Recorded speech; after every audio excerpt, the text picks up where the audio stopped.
Gentlemen, online guests, greetings. Welcome to the C for Chinese at JC Industry Webinar 2024. The topic of this webinar is Cultural Responsiveness, Second Language Teaching and Learning. This aims to unite educators, social service professionals, school leaders, and parents to discuss the best practices and share their insights in creating an inclusive and effective learning environment. Good afternoon, ladies and gentlemen. Welcome to the C for Chinese at JC Industry Webinar 2024. The topic of this webinar is Cultural Responsiveness, Second Language Teaching and Learning. This aims to unite educators, social service professionals, school leaders, and parents to discuss the best practices and share their insight in creating an inclusive and effective learning environment. This is Silvera Yao, and it is my honor to be your MC today. On behalf of the Hong Kong Jockey Club and the C for Chinese at JC Project team, I would like to extend a warm welcome to each and every one of you who has gathered here for this significant webinar. This is Silvera Yao, and it is my great honor to be your MC for today. On behalf of the Hong Kong Jockey Club and the C for Chinese at JC Project team, I would like to extend a very warm welcome to each and every one of you who are joining us today. Today's seminar will primarily be conducted in Cantonese with some discussions in Mandarin and English. Simultaneous interpretation services in English, Mandarin, Hindu, Urdu, and Nepali will be available throughout the webinar. You can select your preferred language for the interpretation service by clicking the top right corner of the live broadcast screen. For participants joining via mobile devices, you can choose preferred language at the top of the screen. Today's seminar will be mainly conducted in Cantonese with some discussions in Mandarin and English. Simultaneous interpretation services in English, Mandarin, Hindi, Urdu, and Nepali will be available throughout the webinar. You can select your preferred language by clicking the top right corner of the live broadcast screen. C for Chinese at JC Project is created and funded by the Hong Kong Jockey Club Charities Trust and co-created by 3 local universities and 2 non-governmental organizations. Since its launch in 2016, the project has adopted a homeschool community collaborative and evidence-based model to foster and create culturally responsive education, pleasurable and meaningful learning environment in improving the non-Chinese speaking ethnic minority students for Chinese proficiency and Chinese students for social competence. We support ethnic minority families so that young kids can be better integrating into the mainstream society. This can promote social inclusion. C for Chinese at JC Project is created and funded by the Hong Kong Jockey Club Charities Trust and co-created by 3 local universities and 2 non-governmental organizations. Since its launch in 2016, the project has adopted a homeschool community collaborative and evidence-based model to foster and create culturally responsive education, pleasurable and meaningful learning environment in improving the non-Chinese speaking ethnic minority students for Chinese proficiencies and Chinese students for social competence. Before we start the session, let me briefly go through the agenda with all of you. We will have 1 thematic panel discussion and 3 thematic sessions to share the application of fund of knowledge on home, school, and community, as well as the role and effectiveness of second language teaching and learning. We have invited 2 distinguished Asian scholars who are Professor Chun Chen Chang from Taiwan's National Kaohsiung Normal University and Dr. Lim Seok Lai from Singapore's Nanyang Technology University, along with other scholars from project and representatives from NGOs, to explore these issues from various perspectives. Multicultural teaching assistant and ethnic minority parents who have benefited from the project will share their success stories. Before we start the session, let me briefly go through the agenda with all of you. We will have 1 thematic panel discussion and 3 thematic sessions to share the applications of fund of knowledge on home, school, and community, as well as the role and effectiveness of second language teaching and learning.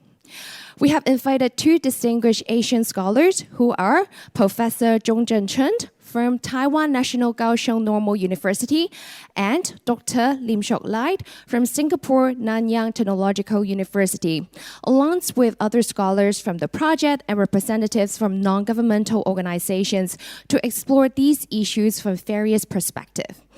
Additionally, multicultural teaching assistant and ethnic minorities parents who have benefited from the project will share their successful story with us.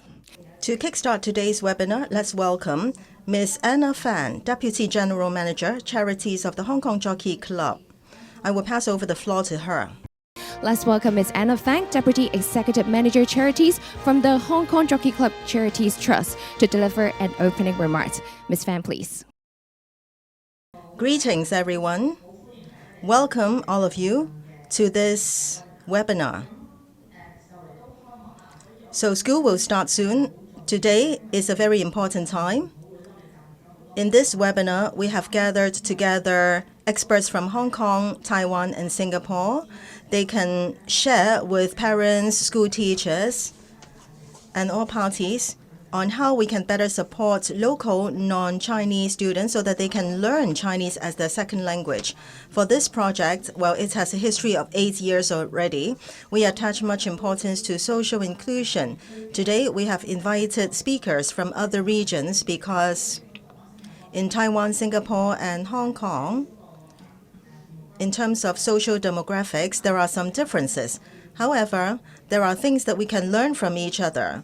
So for the C4 Chinese project, as the MC just said, we have established some new indicators or targets and benchmarks. So in school, community, and families, we hope that we can better support ethnic minorities learning so that they can learn Chinese better and they can be happier in school life. They can integrate into communities more easily.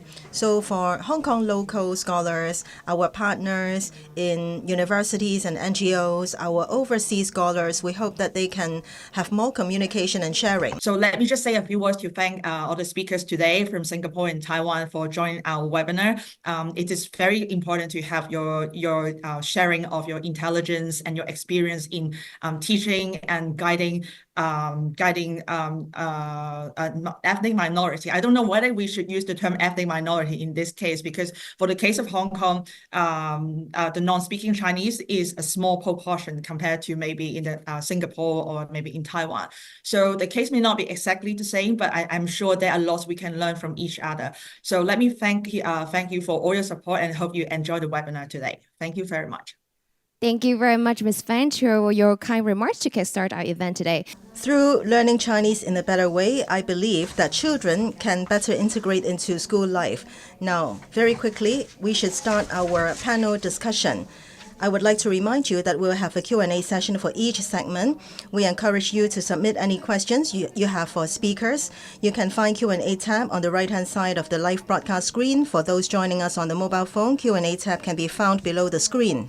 So here comes our panel discussions. A quick reminder, we're going to have a Q&A session for each segment. We can submit any questions for our speakers in the Q&A box. Q&A tab is on the right-hand side of the live broadcast screen. For those using a phone, the Q&A tab can be found below the screen. Please feel free to enter your questions anytime during the discussions.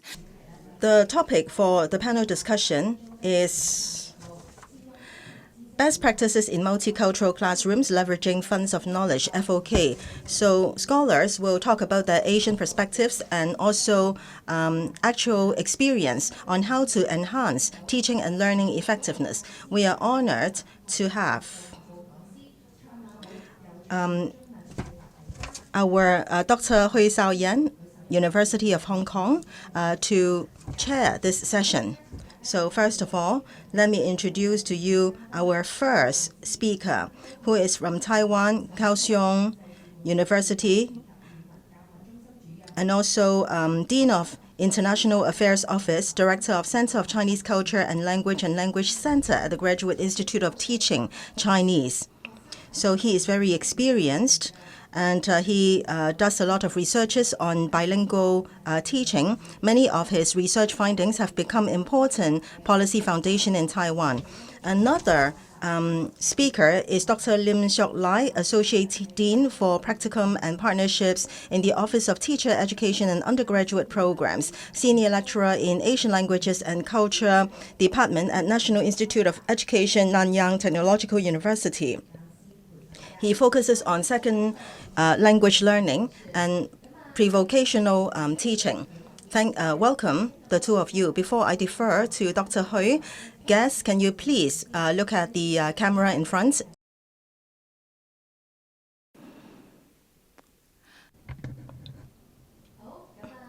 Okay, thank you, everyone. Now, I will pass the floor to Dr. Hui, please.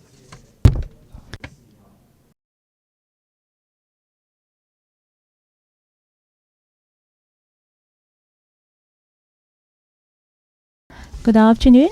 Good afternoon all, parents, principals, school teachers. Welcome you all, and we also want to welcome Professor Chung and Dr. Lim. And our panel discussion is focusing on Chinese as a second language. You know, culture, it's something that helps our students learn the best. It is a critical element. I believe that both of you in both Taiwan and Singapore had a lot of experiences, so we would like to invite both of you to share with us.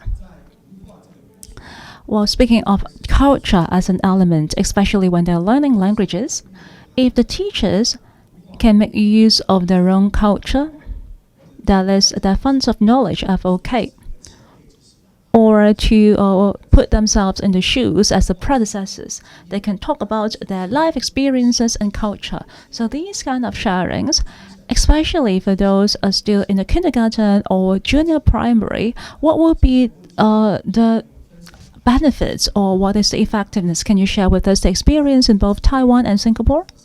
Professor Chung? Good afternoon, all participants. Speaking of Taiwan, normally we will group the students into different categories if they do not speak Chinese as a mother language. One category that is related to our topic today is what we call as transnational students. From pre-K to grade 12, we will do such kind of categorization. At college, we will call them international students. Just now, our moderator has talked about the elements of culture. When we think from the perspective of Taiwan, we would think, well, if Chinese is not the mother language, then how can we enable them to learn better in the environment of education? Many elements are involved, including the qualifications of teachers, families, and different curriculums. It's actually quite complicated. Therefore, at different developmental stages, there will be different methodologies. And one of them is particularly broad, that is a family and social context. In this regard, culture is very critical. As moderator mentioned, we have the concept of funds of knowledge. And in scholar, we would call it 知识基金 in Chinese. I know there are different Chinese translation in both Singapore and Hong Kong. So speaking of FOK, we want to respect the pre-existing knowledge structure or foundation of the student. That is what the moderator has mentioned as prior knowledge. Or it includes the hints and foundation in terms of culture. If they're coming from a family of Singapore, or if they're coming from a Filipino family, or even a Hong Kong family. Well, if they're coming from Singapore and Hong Kong, if they migrate to Taiwan, then the Chinese that they have learned will be different from that of Singapore and Hong Kong, or it will be different from Cantonese from Hong Kong. So how can we maintain the differences and to ensure that they know how to use the language in Taiwan? This is a very foundational thought in our teaching. Thank you, Professor Chung. Dr. Lim, how about you? Would you please share with us the experience in Singapore? Thank you, Dr. Hui. First of all, I'm thankful for the invitations of the moderator. It is a meaningful discussion. Like Hong Kong and Taiwan, in mainstream school or in our public school, we do have quite a number of non-Chinese speaking international students. It would take about 10% of our total student population. For Hong Kong and Taiwan, they have invested a lot of resources to support these non-Chinese speaking students in the learning of Chinese language. You know, Singapore has a lot to learn from you. We can certainly do better. For the students who are non-Chinese speaking, the challenges that they have is actually greater or more complicated than those in Taiwan and Hong Kong. As you all know, the main language in Singapore is actually English. So when the non-Chinese speaking students come to Singapore, when they need to learn Chinese, they also need to learn English. Chinese, you know, is not a main subject at our school. So when school begins, be it in the family or even at work, they don't have a lot of opportunities to use Chinese. Therefore, they do not have that much motivation to learn Chinese. It is quite different from Taiwan and Hong Kong, because when they learn Chinese in Hong Kong and Taiwan, actually it will be very useful in the society, and it is very helpful to their learning. Regardless their background,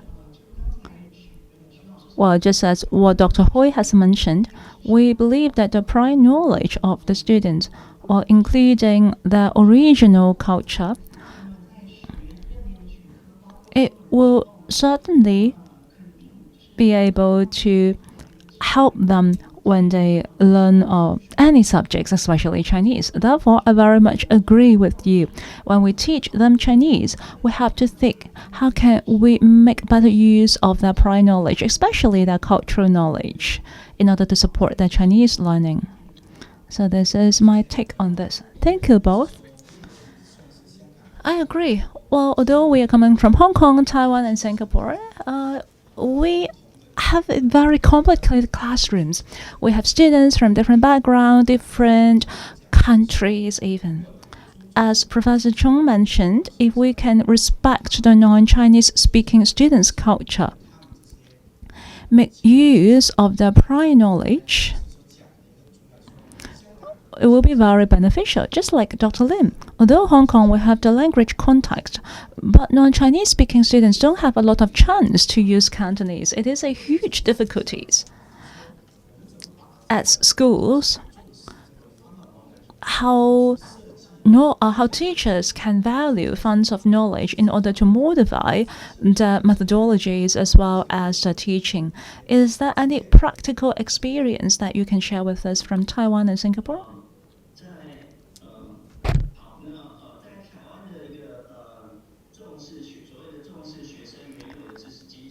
Well, the concept of valuing the prior knowledge of students, this is how we do in Taiwan.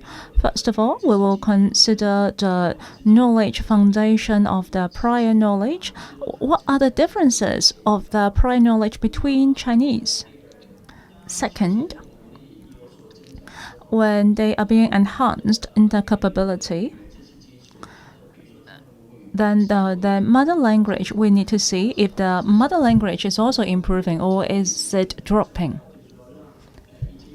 In education, we want to continue to enhance on the original foundation, and we want to add on to what they already have.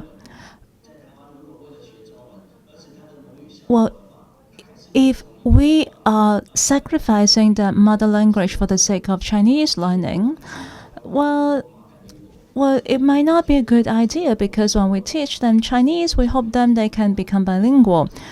If the mother language relinquish, then they are not becoming bilingual student or a multilingual student. Therefore, we want to emphasize the transfer of learning or transfer of language. We want to take different types of language as a linguistic wrapper. In the teaching setting, that is the classroom, when the students are listening from the teachers, sometimes we will ask them to do writings. We will encourage them to first write in the language that they are good at, jot down their thoughts first. Taking that as a knowledge foundation, then they can try to think of how to express those ideas in Chinese. In that case, the mother language can become a symbolic carrier of the ideas. And this is what we'll do. We will make use of the mother language as a medium of Chinese learning. Well, since the mother language is still being used, they will value their original funds of knowledge. It is a major principle that we adopt. I agree what Professor Chun shared. Recently, I've learned an example in Australia. This is what they do as well. They value the development of mother language of the kids because the development of mother language will help them in learning a second language. It is a good reminder. When we design our curriculum, we should consider leveraging the language foundation and take that as a direction that we adopt in learning second language. Thank you, Professor Chun. Dr. Lim, how about you? Thank you. Actually, I really agree with the concept of Professor Chen. That is the ultimate goal of second language learning is to cultivate an effective bilinguist or a multilinguist. This is a very long journey. The need of learners will be varied at different stages, especially for kindergarten students, since they're still kids. When they first learn a second language, actually the challenges are multifaceted. One of the greatest challenge is psychological. Well, because it is a brand new environment, everything is alienated to them, and the language is also completely new to them. Therefore, they will have a huge psychological barrier. When they teach the new language or a second language, if we use this new language as a career, it will be quite difficult for us to promote the learning. They will have a lot of difficulties. First, language barrier. Second, cognitive barrier, because it's something new. Third, cultural barrier. When they first get in touch with the second language, well, since we are talking about challenges in this kind of learning, I think these three types of challenges is something that we need to deal with head-on. If we are showcasing 3 new items to the kids at the same time, it will burden them. If we can try to exercise some control, if we just focus on the culture or cognitive, then we can manipulate or leverage of the existing knowledge. In that sense, language development can be more effective. As they first learn a second language, probably it will be positive for them to have a sense of accomplishment. It will be helpful in alleviating the psychological barrier. Therefore, I do agree that we need to make good use of the existing knowledge or prior knowledge. It can be our entry point. Then we can effectively lead them or guide them on the learning, especially when they are first in touch with Chinese. So that is what I would like to share. Thank you, Dr. Lim. Very good reminder. You know, a language, especially those who are first in touch with a second language, they will have a lot of challenges and they need a sense of security because the language could be a stranger to them. Just now, both of you have mentioned about the element of culture. If we look at it in the perspective of curriculum development, how can we showcase the characteristics of funds of knowledge? Professor Zhong, Dr. Lim, anything you would like to share on that? I would like to showcase some materials. It will last for 1 to 2 minutes. I would like to show that first. Very often, when we teach, we will make use of some software online. Or if the teacher is familiarized with the mother language of the students, then we will use that for translation. Well, actually, there are a lot of misunderstanding. When they see the mother language in the curriculum or in the teaching materials, or when the teacher uses the mother language, then it is not serving the purpose of translation. If the students see the mother language in the teaching materials, they will be able to have knowledge transfer. In other words, they can continue in their learning. If it is continued learning, there will be changes. Or if the challenges are too many, just like what Dr. Lim said, if there are too many challenges, then the students will be reluctant to learn. Then we will have a lot of psychological problems. If they find their mother language in the teaching materials, it might be a language that they provide or provided by the teachers, or maybe they can use the mobile phone or computer on the internet. It will lessen their anxiety in learning a new language. Because if they think that the learning environment is friendly, then they will be more willing to take on some new challenges. They will be more motivated and continue to learn. Learning without continuity will not accomplish anything language-wise. May I share the image with you? I think it is already there. Okay, let me show you this image.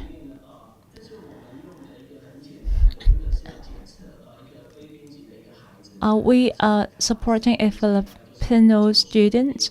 The student is about 9 years old in grade 3. We are trying to test on their phonological awareness as well as lexical awareness. We're trying to induce some matching. In Taiwan, we have these kind of phonetic symbols. If you look at both left-hand side and right-hand side, you will see a SpongeBob. Because they don't know how to write Chinese characters, so they are writing in the phonetic symbols. We have both consonants and vowels. Basically, on the right-hand side, you will see the understanding of the terminology of the students. And when the combination of the consonants and vowels are shown, you will see that the students can actually understand the pronunciation. So with the integration of both the phonetic symbols and the understanding, we see that it is all correct. There are 8 items here, and all of them, the student got it correct. No matter how many syllables are there, they pronounce it correctly. The only difference is the intonation. When we design teaching materials for this student, we are not trying to focus on the building of vocabulary or the pronunciation.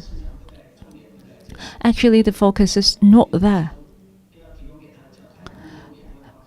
The teaching materials want to focus on the precision or the accuracy of the intonation. And we will provide them with sentences, conversation, and paragraph. We hope to consolidate the students' understanding on intonation through a different language context. So first of all, they will think from the mother language. We need to consider for junior primary students and kindergarten students, their progress of second languages will be showcased in many different scenarios, just like what Dr. Lim said. Therefore, the teaching materials are here to encourage them to make language attempts. It is actually a carrier or a vehicle. Well, thank you, Professor Chen. You said that the starting point of the continuous learning needs to be based on the existing language or existing knowledge. Very often, we did not consider that when we design the curriculum. Thank you very much. Dr. Lim, how about you? Wow, I can see your materials on the screen. I will talk about that later on. I want to share, before I share about language or teaching materials, I think we have to first talk about the design of curriculum, especially the Chinese language in preschool. What shall be the teaching objectives? Since I am in Singapore, I have quite a lot of experience with the non-Chinese speaking students.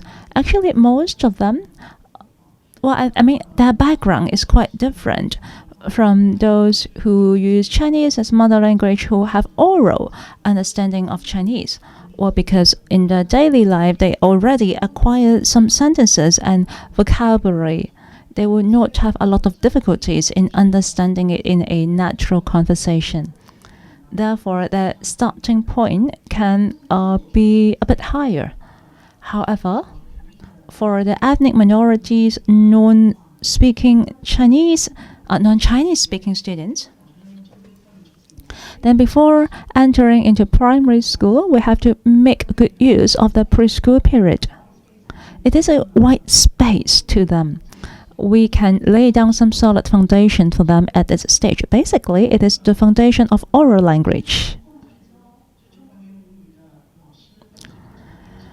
A lot of editor of the curriculum or the teachers who has Chinese as their mother language, they will teach writing, listening, speaking, and reading all at the same time. But it is not very helpful to students who use Chinese as a second language. In Singapore, we have struggled for years, and we have learned a lot of precious lessons. In the design of our curriculum, we have put in a lot of modifications. In our formal Chinese learning objective, well, basically, we have given speaking and listening priority, and then is reading and writing. That means we are actually breaking down the conventional types of learning model. We don't focus on all the 4 capabilities at once. If we give priority to speaking and listening, if we start this approach at primary 1, it will be a little bit too late. We have to do that at the preschool stage. We need to emphasize on cultivating their ability in listening and speaking. Well, these are 2 types of skills. We can't overemphasize on the input or the speaking, because you will not be able to speak well just because you listen a lot. You really need to practice your speaking in order to speak well.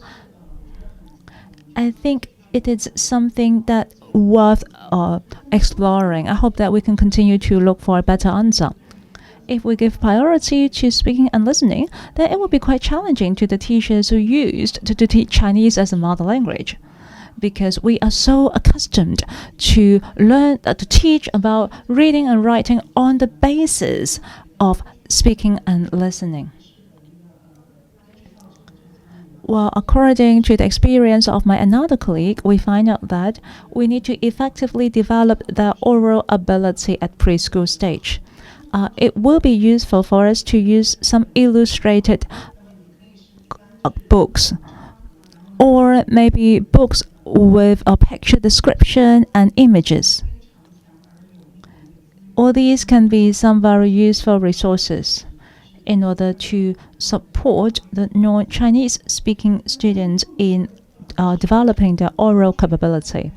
There are actually 3 key concepts that are important. First, storytelling, co-creating the story together with the teacher and students. And the third one, well, actually all these have different objectives.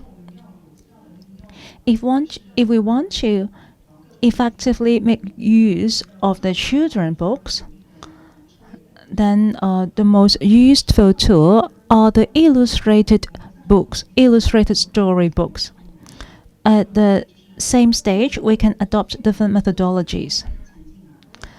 Based on the scenario of the illustrated children book, we can develop their ability in observation, their oral vocabulary, basic sentence structures, etc.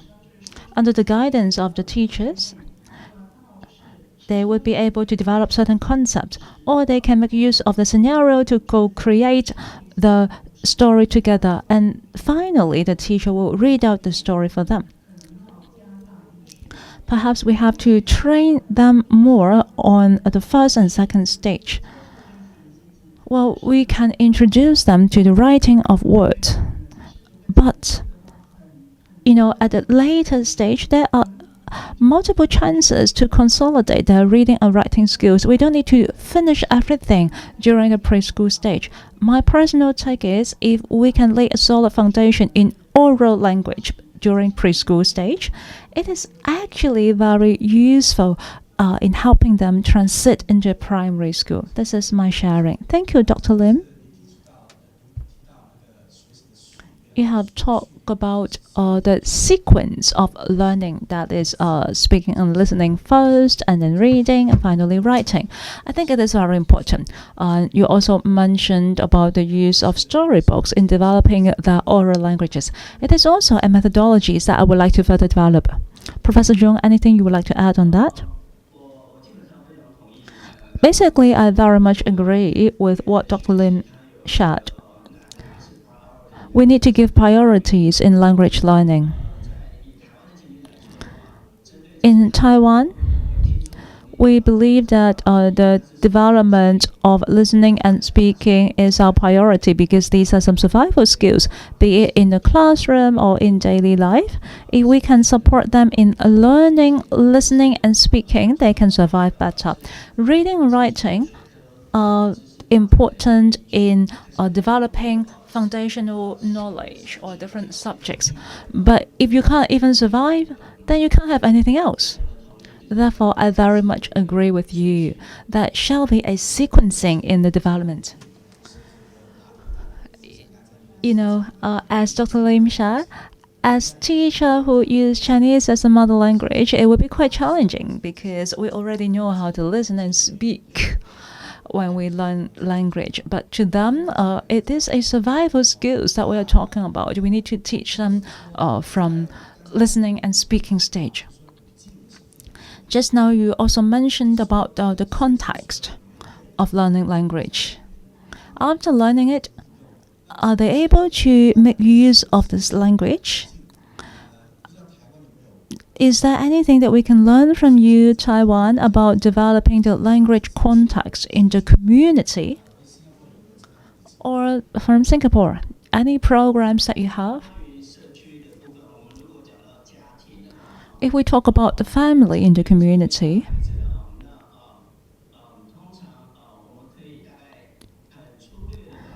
we can roughly categorize these students into different groups. Do they have a background of using Chinese? For instance, maybe one of the parents is Chinese speaking. Well, of course, it doesn't mean that they can speak Chinese. Maybe they eat Chinese food. Maybe they will enjoy Chinese festivals. In these kind of families, then the progress of learning Chinese will be quite different. Another type of background is, or maybe the family only have very limited Chinese cultural background, or the community that they are living in have very limited Chinese culture elements. For this type of students, then the starting point of learning will be even lower. So these are two different types of students. Some of them have Chinese as a background. Some do not. Targeting these two types of students, we will do differently. We will encourage the school be it the counselors at school or the teachers at school or even the school officers, the principals, we will encourage them to do one thing. Please support the family to continue in the language that they are proficient in parenting. Then the school and the families can work together, because that is a parenting foundation. Therefore, the cognitive, the ethics, the behavior, or the mental health of the students can be taken better care of. The parents do not have to change their parenting language according to the school direction, because it might not be something positive in the light of a family function. Therefore, in terms of collaborating with families and community, we will put emphasis on this kind of mutual trust foundation. That's my take on this. What Professor Chung has shared is very similar to what you shared at the beginning, that is to development the cognition understanding in the mother language, because they will be consistent in the learning curve. Well, if we want the parents to help the students to learn the second language in family, do you have any experience that you can share from Taiwan? We will widely apply tools like Google Classrooms or social media platforms. You know, sometimes parents from different backgrounds actually do not know how to communicate with the school. The school is actually a social institution or an agent of the local culture. It is actually quite particular in terms of communications. When parents need to communicate with the school, it will feel like they're seeking help from us. And teachers will hesitate to communicate with these type of parents as well. Of course, it is something that requires both sides to learn more. With the help of the internet and technology, the difficulty of communication will be lowered. Therefore, we will widely adopt the use of social media as well as the technology and software on the internet in order to make it easier for everybody. Well, the more advanced our technology is, the more convenient it will be. This is also something that we can further develop. Dr. Lin, how about Singapore?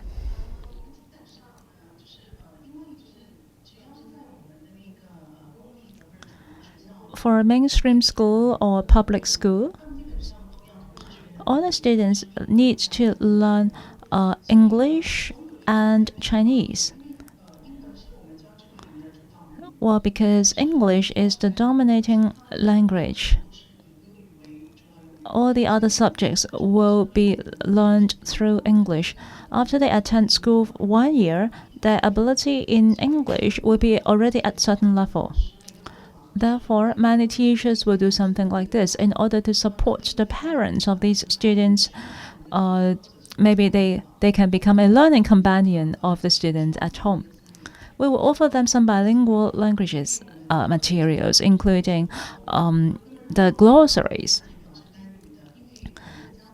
While the parents don't necessarily recognize Chinese characters, therefore they are unable to help them do revision with the students. Therefore, we will give them a bilingual glossary. Perhaps we will give them materials in both languages. The feedback from parents are hugely positive.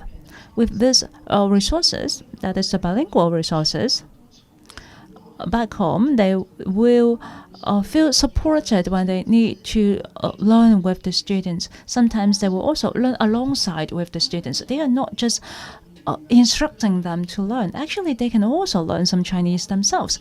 They very much welcome this kind of resources. If we want to allow the parents to better involved in this learning process, perhaps we have to provide them with more tools and resources.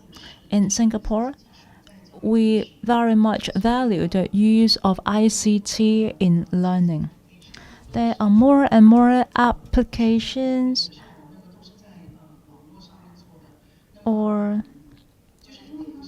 to do learning activities on the internet, because they will be offering a lot of convenience in learning. Just now I have mentioned about preschool or junior primary school stage. It is a very golden period for them to practice the oral languages. At this stage, all the electronic teaching materials can be of great help. If you are teaching languages, you will know that in a large class, it is actually very difficult to develop the speaking skills of students. If you have 30, 40 students in one class, it will be very difficult for you to make room for each and every student to practice. But this kind of skills take practices in order to become effective survival skills. Some simple electronic tools like the recording function on our cell phone, it can actually be a very meaningful tools. Perhaps you can design activities, then with the mobile phone or on other devices, they can record the spoken languages. After recording, some tools can actually give them immediate feedback so that they will know instantly if they speak it well, and that is how they can keep practicing.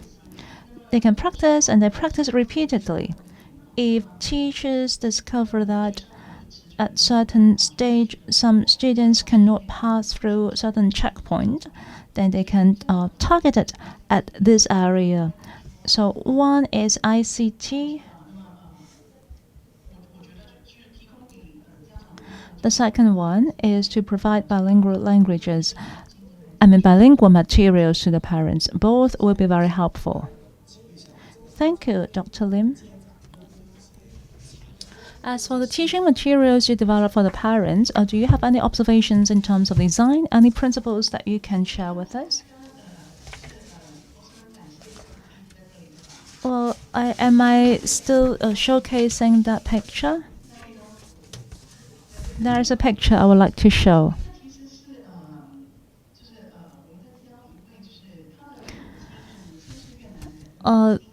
For this student, his mom is a Vietnamese while his dad is in English. So this student is in a Chinese lesson. This is an extended activities from a reading exercise. They have read a book of 100 stories or a building. And the main role in that book is a mouse. Actually, it is very rich in content. According to the interest of the student, the teachers can guide them to develop the vocabulary. So they are making use of this book to introduce them to different categories about some items that they will say day to day at home. This is an extended activity, as I said. So first of all, the students have to draw items that they see at home. And then they can highlight the terminologies that they will use in their daily life.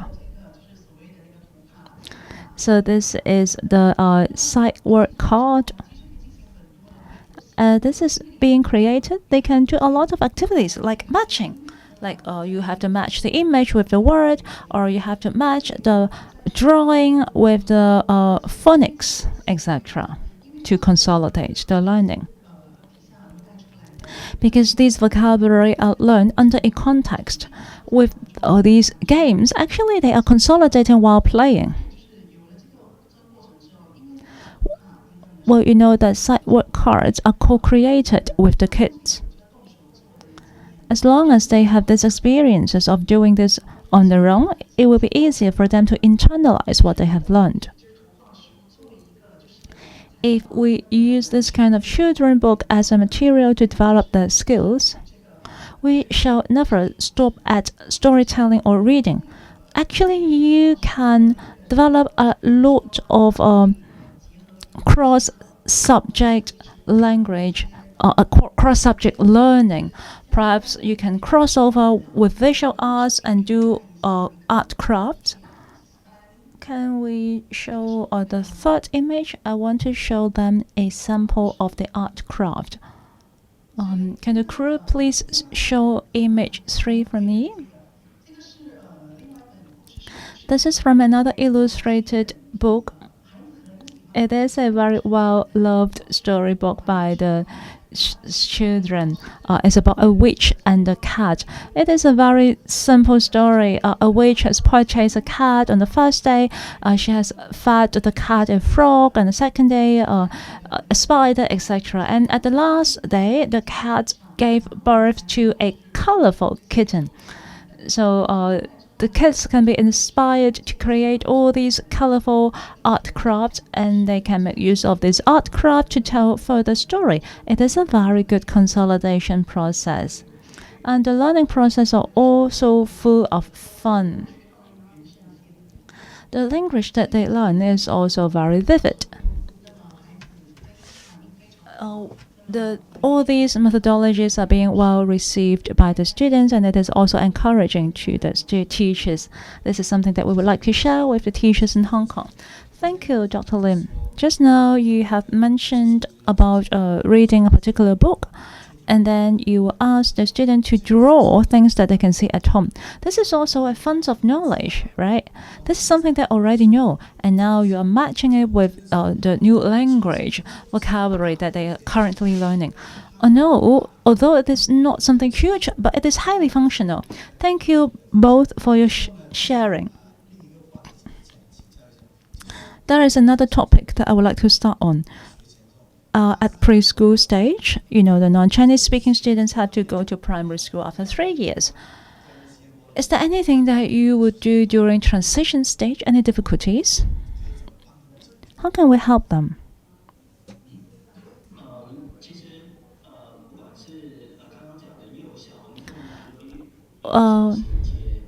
Be it the transition of junior primary, actually in Taiwan, from grade 2 to grade 3, there is also a transition, because in Taiwan there will be a transition of learning stages every 2 years.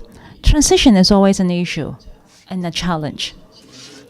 Taking junior primary as an example, according to the design of the first language, just now, actually, both Dr. Hui and Dr. Lim have mentioned that in the design of L1, they are making use of the speaking and listening skills in order to learn reading and writing so that they can become literate. For those who need to transit to junior primary, if they come to Taiwan in preschool stage, then normally a lot of kids will be able to transit well when they move to junior primary. However, if they only come to Taiwan in P1, or if they only come to Taiwan in P2, it will be difficult. In other words, if they come to Taiwan in preschool, then they will find it less difficult to transit to primary schools, because they already have a foundation of Chinese language. Since they're still very young, the development of the mother language is not that solid. So what we worry is because of the trying in Chinese language, they might turn the mother language in the second language. This is something that we frequently experience. And this is something that render the scholars and teachers helpless, because we are turning the mother language in the second language and turning the second language in the dominant language. This is about the preschool students. If they only come to Taiwan in primary school, then we will support them to survive with Chinese. What if they also need to learn other subjects in Chinese, it will be difficult. Perhaps we'll give priority to Chinese as a survival skills. We will turn it into 100%, and later on we will modify it. Then using Chinese as a survival language may be reduced to only 20%. We will focus more on supporting them to learn other content with Chinese. So we need to do it in different stages. In other words, for the P1 students who just come to Taiwan, since they haven't learned Mandarin, their difficulty is to survive. So speaking and listening needs to be given priority because they need it to survive. Then there will be other subsequent works. The cultivation of speaking and learning is going to get more advanced when the need becomes more advanced. We have CEFR. That is a common standard. When they reach level B1 or A2, then they can learn Mandarin through Mandarin. At that stage, their needs will be different. The knowledge or the teaching materials also need to be different. So you also take a reference to the structure and standards of that of EU, right? How about you, Dr. Lim? In Singapore, it's quite different because the standards that you mentioned, for them, Chinese is good to have. So it is an additional language to them. If they cannot effectively acquire this language, it will not impact them much because in our system, they can learn English as well. They would still be able to keep their mother language as well.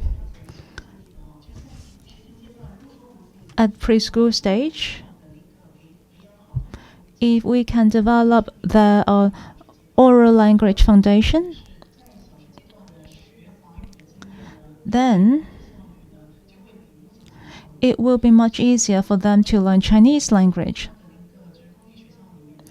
In public school in Singapore, a lot of ethnic minority children can learn Chinese successfully, but the number is very limited. Our bilingual education is compulsory. So from P1 to P4, no matter how well you do, you need to continue. After P4, when they are promoted to P5, it's a huge leap. At that stage, if they don't really perform well in Chinese, then that can apply from the Ministry of Education to drop Chinese as a learning subject. Of course, it is very sad because you have 4 years of learning at primary school and also the experience in preschool. It would be a waste. Therefore, I always emphasize that we shall focus on developing their oral skills at preschool phase so that they will be able to think in Chinese. Then, probably during primary school, there would not be such a huge waste in primary school stage. Thank you very much for your sharing. Wonderful reminders. Hong Kong, Taiwan, and Singapore have something in common and also some differences. It is a wonderful time of exchange, but my time is up. I think I have to hand it back to our end. Thank you, our three guests, for your excellent sharing. So here comes Q&A session. Because of time, I will invite Dr. Ho to pick some questions. We'll try our best to answer them. Dr. Ho, please. We do have a lot of questions. Maybe I just pick one that is the most interesting. It is a difficulty that we have in Hong Kong. In a classroom in Hong Kong, apart from local students, especially in kindergarten, apart from local students, we also have non-Chinese speaking students. So there are huge differences that the teachers need to cope with. How can we tackle that? Professor Chung and Dr. Lim, we have different level of learning and different students in the same classroom. How do you tackle the issues of diversity? Well, actually, it is a huge challenge to everybody in every locations. There are a few ways of doing that. First, support teachers in DI, that is differentiation instruction. Second, set up more learning assignments so that students at different level will be able to learn according to their ability with different assignments. Third, home-school collaboration. But I have to remind you, if we discover that, when some students come to Taiwan, they have already acquired the special education handbook. Most of them do not. If we discover that they have special needs, we would give them priority.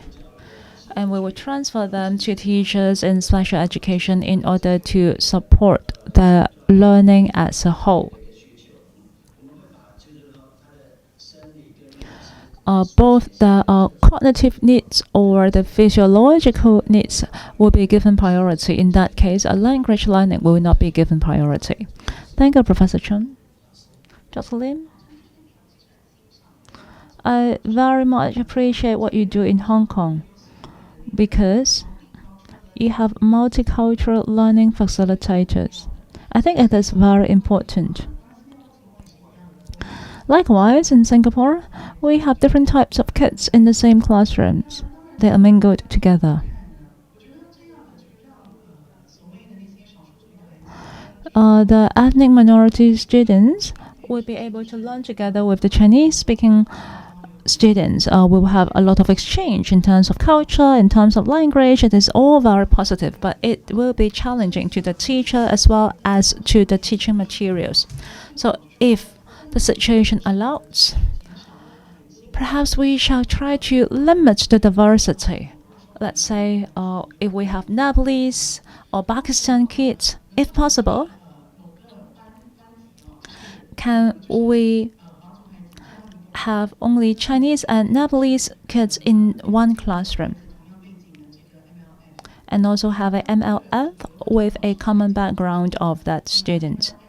When the teacher is teaching, then the MLF can support those students who are in need. Then it might make it easier for the main instructor. Well, of course, what Professor Chun just shared is very important. But if we only have one teacher to take care of 5 different needs, then practically speaking, it is very challenging and the teachers will burn out very easily. So this is something that we need to consider. Thank you very much for your comments. And this is also something that we both need to work together. Thank you for both of your time as well as your wonderful sharing. Thank you very much. I would pass it back to MC. Once again, let me thank all our guest speakers for their excellent sharing. Through their practical experience and examples, I believe our audiences can now better understand how to make good use of fund of knowledge. Let me remind you here, you are most welcome to ask questions using the you are invited to share your views and insights through this questionnaire. Just now we have listened to the thematic panel discussion. So concerning Fund of Knowledge, abbreviated as FOK, Culturally Responsive Education, abbreviated as CRE, and Culturally Responsive Service, abbreviated as CRS. I'm sure now you have more concepts and ideas about them. So here comes our next session, Thematic Session 1, Application of FOK in Kindergartens and Practices of Culturally Responsive Education. We are honored to have 3 guest speakers to share with us some real examples on how to successfully use FOK and CRE so that children can learn easily. First of all, we have Dr. Tiki To Chan, member of the Center for Child and Family Science of the Education University of Hong Kong. She is also the co-director professional development of the C for Chinese JC project, focusing on teaching development and the teaching of Chinese as a second language. Dr. To Chen has extensive experience in supporting non-Chinese speaking early childhood education and has co-led several related research projects. The next speaker is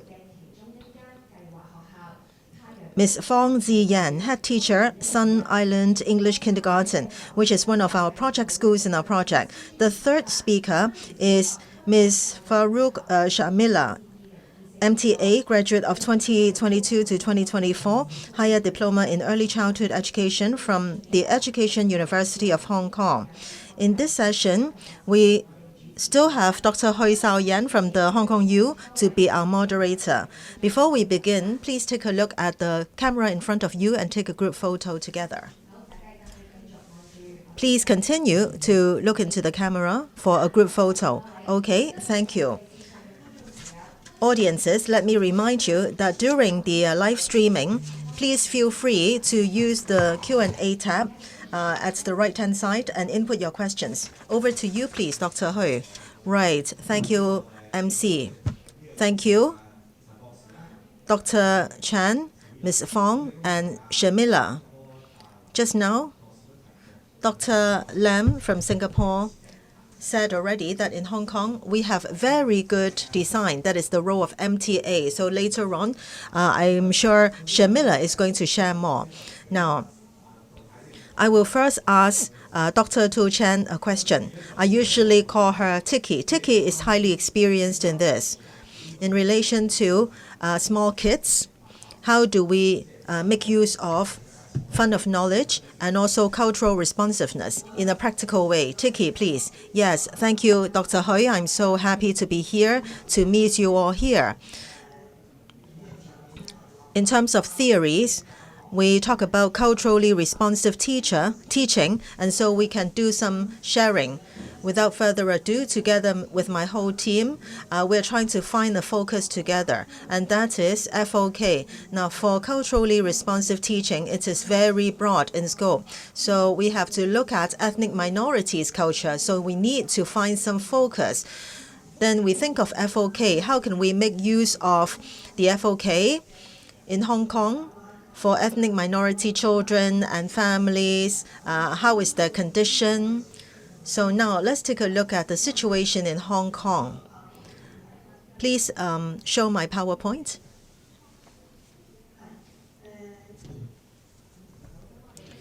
Okay, colleague, can you please show the PowerPoint? Okay, got it. I believe now you can see this. In Hong Kong, according to official statistics, in 2022 and 2023, there are 20-odd thousand non-Chinese students.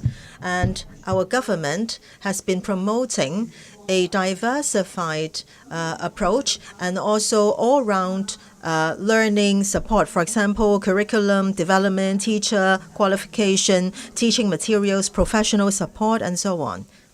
So next slide, please. Next slide.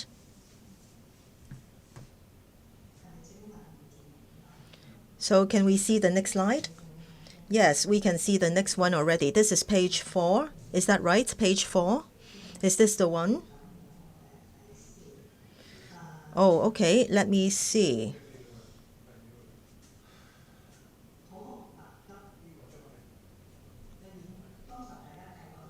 Okay, just now you saw this already. In terms of curriculum development in Hong Kong, you can see our approach. And then in terms of FOK, let's take reference from the literature.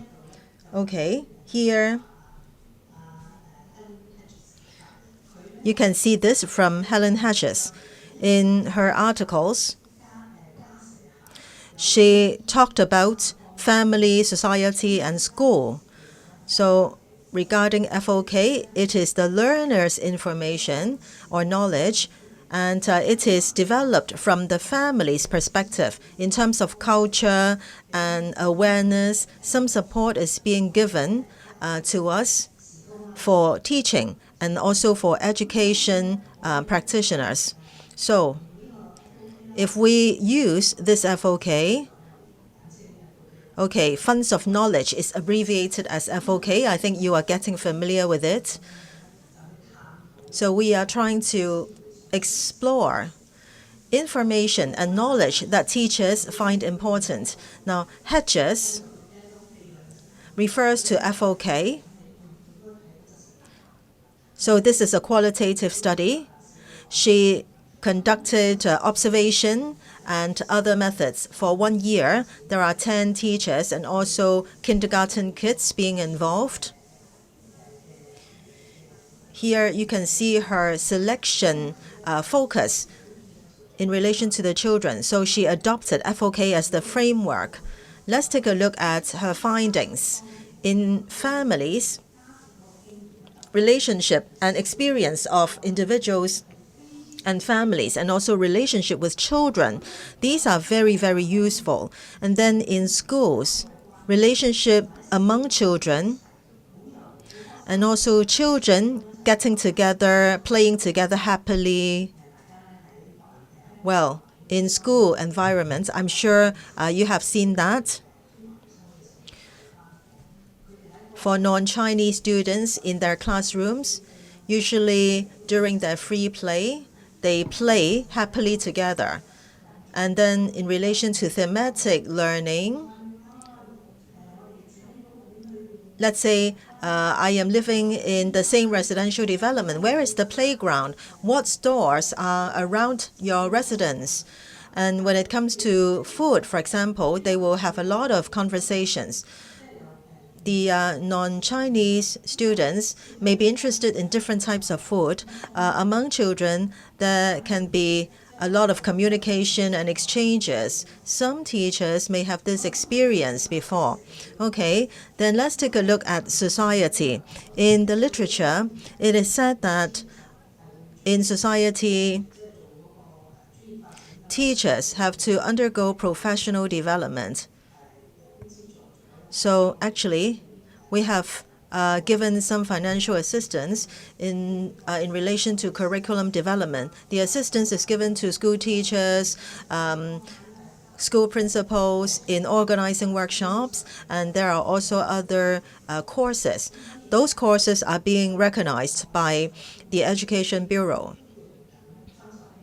So we are using the Funds of Knowledge framework to conduct teaching work for Chinese students and non-Chinese students. Another study is also about curriculum content. This is another scholar. So she has done qualitative study as well. She adopts the same framework, and she has come up with some findings in relation to school knowledge, society, family knowledge. She has given us a lot of insights. Because of time, I won't go through all the details.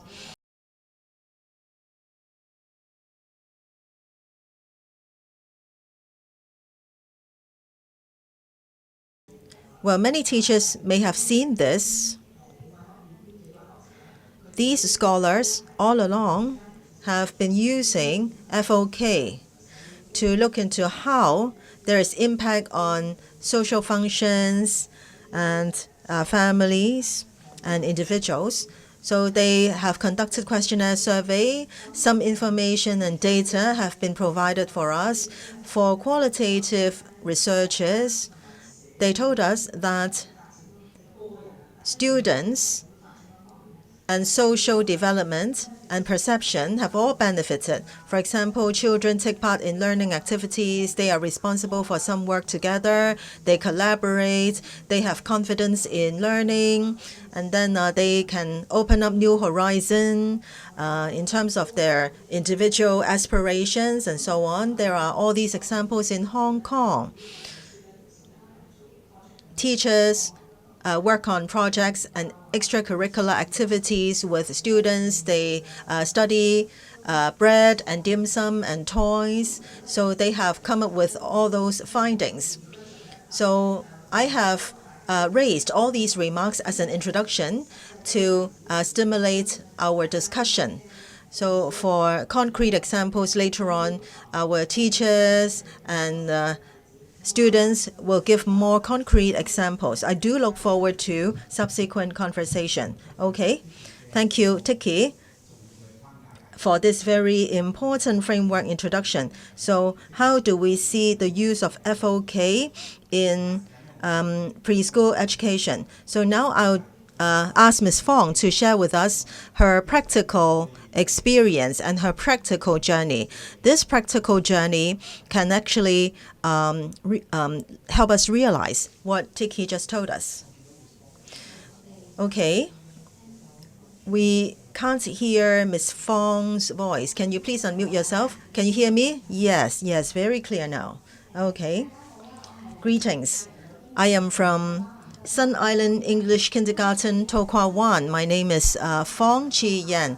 Today, I'm very happy to share with you how schools can get together with community, students, and parents to make use of FOK to support non-Chinese students' learning.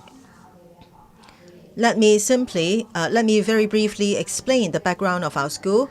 We have altogether 230 students for non-Chinese children. They account for around 40% of the total. They are from different countries, for example, the Philippines, Africa, India. Now, in our school, we also have children from Pakistan and India. There are many of them. In terms of manpower allocation, we have arranged 2 non-Chinese teachers to teach these children Chinese. So we conduct group teaching, team learning, team activities, and storytelling. And then they also do simple translation work, and they also work in parental support.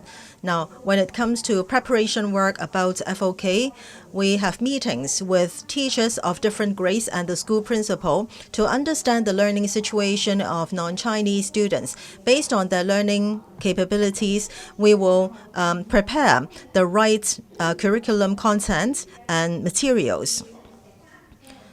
So based on children's family life experience and also the content for learning, we'd like to give them some new knowledge.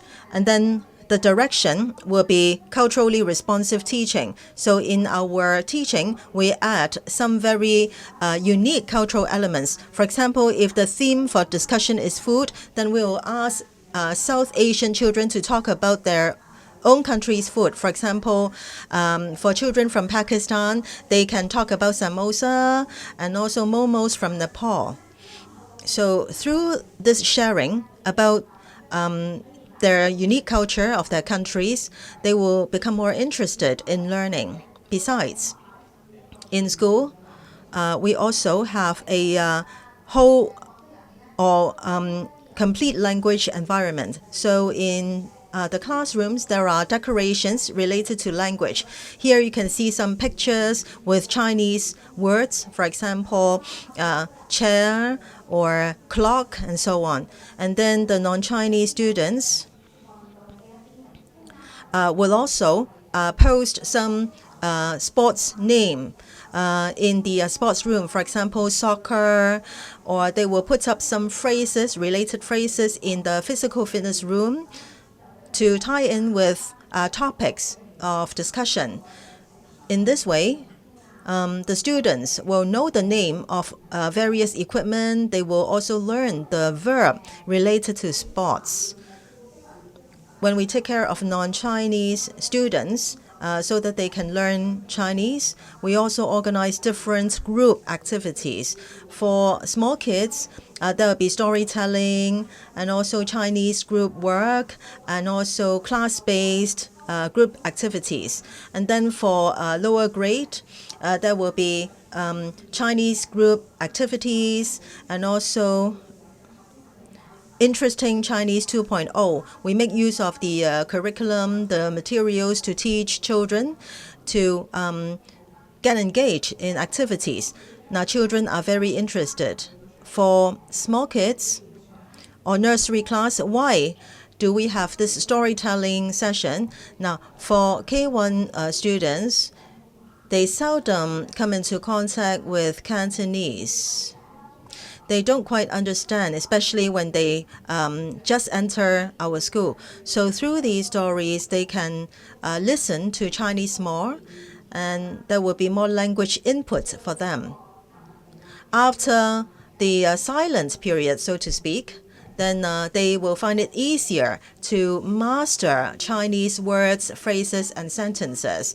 So in K1, in the whole year, there will be 6 story activities. In accordance with the themes, there are games to reinforce the content of the stories.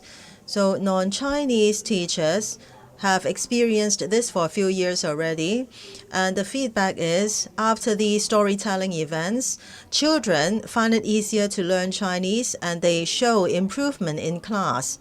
And then for Chinese group activities, now based on themes, there will be different activities organized. There are phrases, words that need to be learned, so we want to reinforce their Chinese knowledge. And then in-class activities, we hope to have more interaction with children when they play. They will speak in their own country's language or English. And then our teachers will say, okay, do you mean this car, or do you mean you have built this house, in Chinese? So the teachers demonstrate the right sentence structure, and we also encourage teachers to communicate with children in Chinese. Many new teachers may not have the experience of teaching non-Chinese students, so they naturally communicate with children in English. We encourage teachers to use Chinese.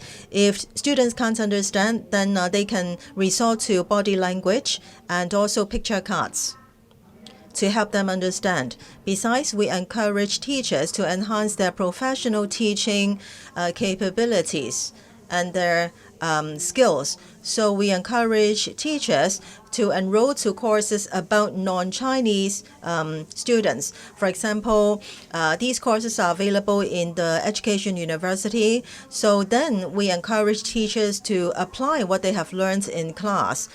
Sometimes there are sharing sessions. Teachers can share their experience with other peers. They can learn a lot.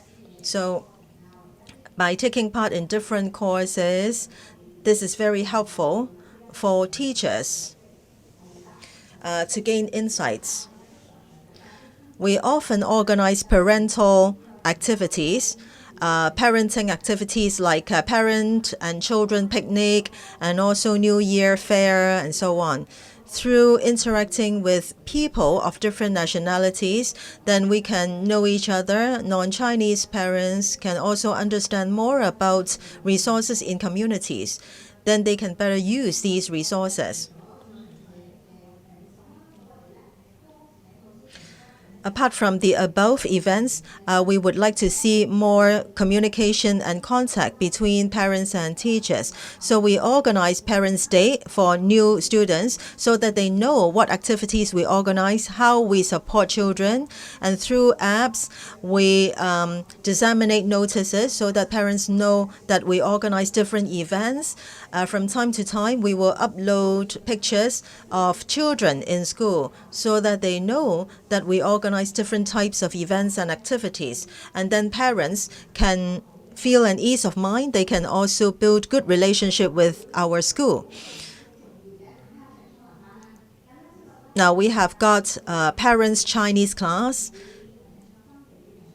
Usually before we start a new theme, we will conduct this class. In this class, we teach parents about keywords and phrases about the topic. So then parents will be able to understand the progress of learning of their children. And then when their children experience difficulties at home during revision, then parents can help. So parents can take active part.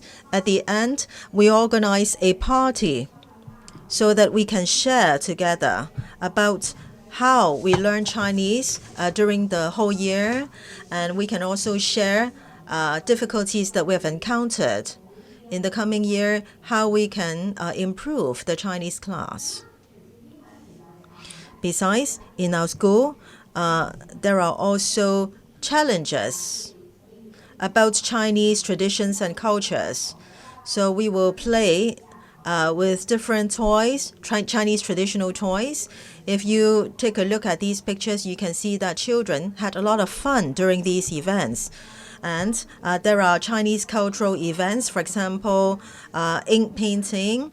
So children can paint on the umbrellas, on the paper umbrellas and fans.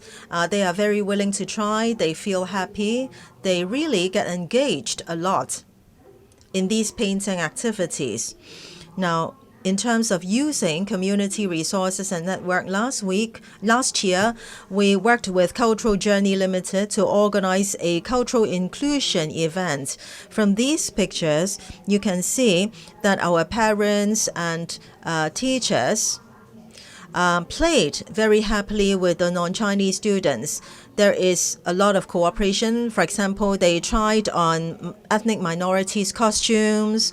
We asked them to draw for us, and then we learned Indian dance, and then we performed. All of us had a lot of fun and a good time. Besides, we communicate closely with the communities. For example, we invite non-Chinese parents to go to the Ocean Park Water World.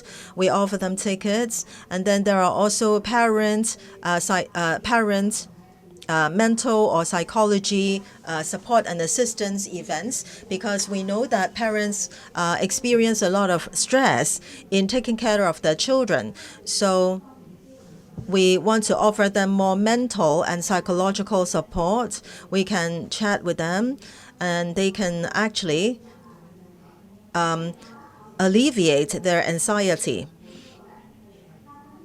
And then we also take part in a happy free play event organized by Jockey Club. The non-Chinese parents' feedback is that they felt very happy. They would like more of such events. So we are very happy. And then there is also primary school fun day and events. Then these parents can get to know more primary schools, and they will know the difference between primary schools and kindergartens.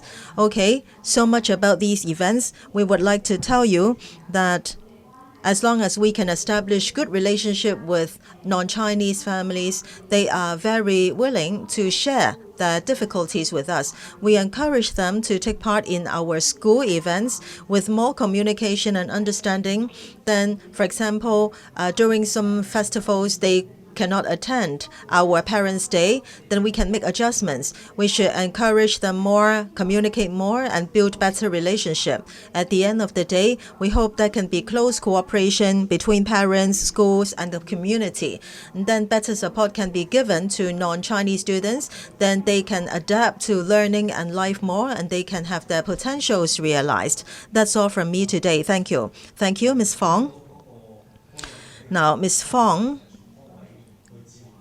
talks about how she can offer all-round support and assistance to non-Chinese students to help them learn.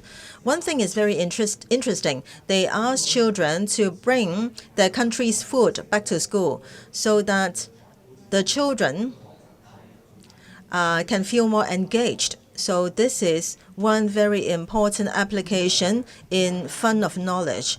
Now, I would like to now invite Shamila. Shamila is a potential education practitioner. She is studying MTA in the Education University, and in the future, she can help non-Chinese students to learn Chinese. Can you share your experience and your difficulties and what your future expectations are? Greetings. Sorry, my Chinese is not very fluent, so please tolerate my Chinese. I have just completed my higher diploma studies, and very soon I am going into a new stage. I will become a kindergarten English teacher.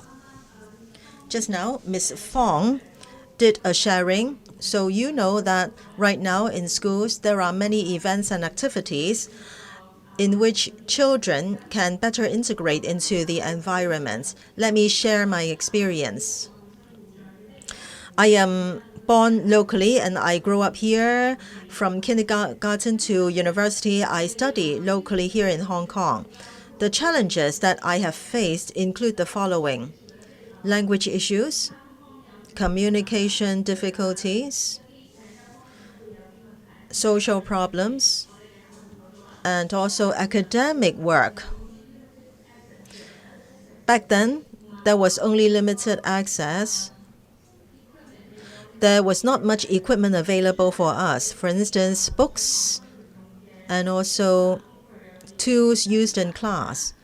However, now there are a lot more tools available. So this is a good start so that non-Chinese students can better integrate into the environment.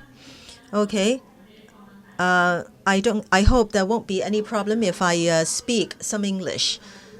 Now, when we were in the MTA process in different schools, so as an MTA, when I faced difficulties, it's about direct instruction. We had little chance to give direct instructions.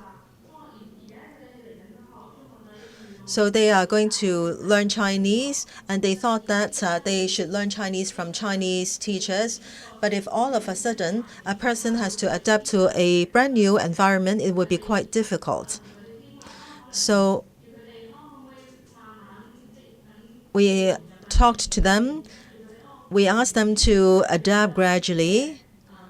We did not ask them to change the whole environment all of a sudden.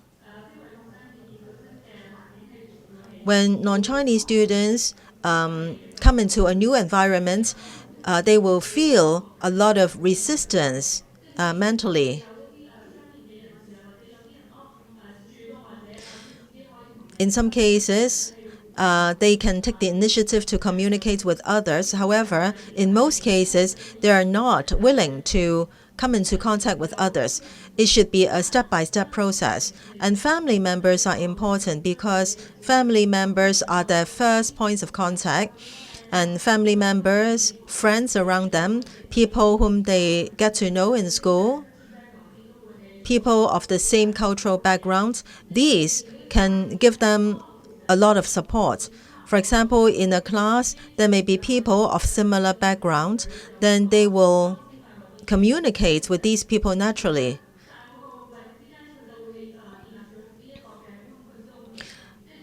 Otherwise, they will just build their own comfort zone. They will only play with those people of similar cultural background, but not others. So we will try to split them up and ask them to form new groups or put them into new groups with other students. Because apart from the school, in society, they won't only come into contact with people of the same culture. They need to be able to get along with other people as well. So we don't want them to stay in the same social zone. They should step out of their culture comfort zone and experience getting along with other people. And sometimes they experience some resistance from the other side because the other party may be wondering, how come this person is studying with me? So apart from teaching non-Chinese students, when I teach local students, we have to say that, in our society, there are people of different background. So we have to integrate with one another. We have to get along well with each other. So if it can be a two-way approach, then it would be more effective. Because then when they talk together, they will know about, for example, festivals in different countries. They can do some sharing together. In kindergartens, there are small drama activities. They can display things about their family and their country in front of other students through drama. Then they can invite other children to join. This will be more effective. I really appreciate what Ms. Fong and Ms. Tiki said. In many schools, They invite parents to join events, and parents also participate and respond very positively, because now there are non-Chinese teachers giving all the assistance, there is communication, telling them all about the school activities. So if we are to completely get rid of the communication gap, then we must get into society. We must be able to get along with each other. That's all from me. Thank you. Thank you very much. Shamila, you are really fluent in Cantonese. So this is the result of your efforts. From your sharing, I have heard two things. First, when we talk about inclusion or integration, it is not one way. Now, the EM students have to integrate into classroom. Local students should also know that in a classroom there are different people. We can live and learn together. This is a very important point. The next point is about adaptation. Children in a new environment will not just learn right away. They need a sense of security. So in school, if many MTAs are employed, this is good. If more MTAs can be employed in the education sector, then children will see people of different background. They will feel a bigger sense of security. They will find it easier to integrate. Thank you, Shamila, for sharing with us this important information. Children go from their home to kindergartens, and then after they leave the kindergartens, they have to go to primary school. That's another process. But there are only 3 years in between.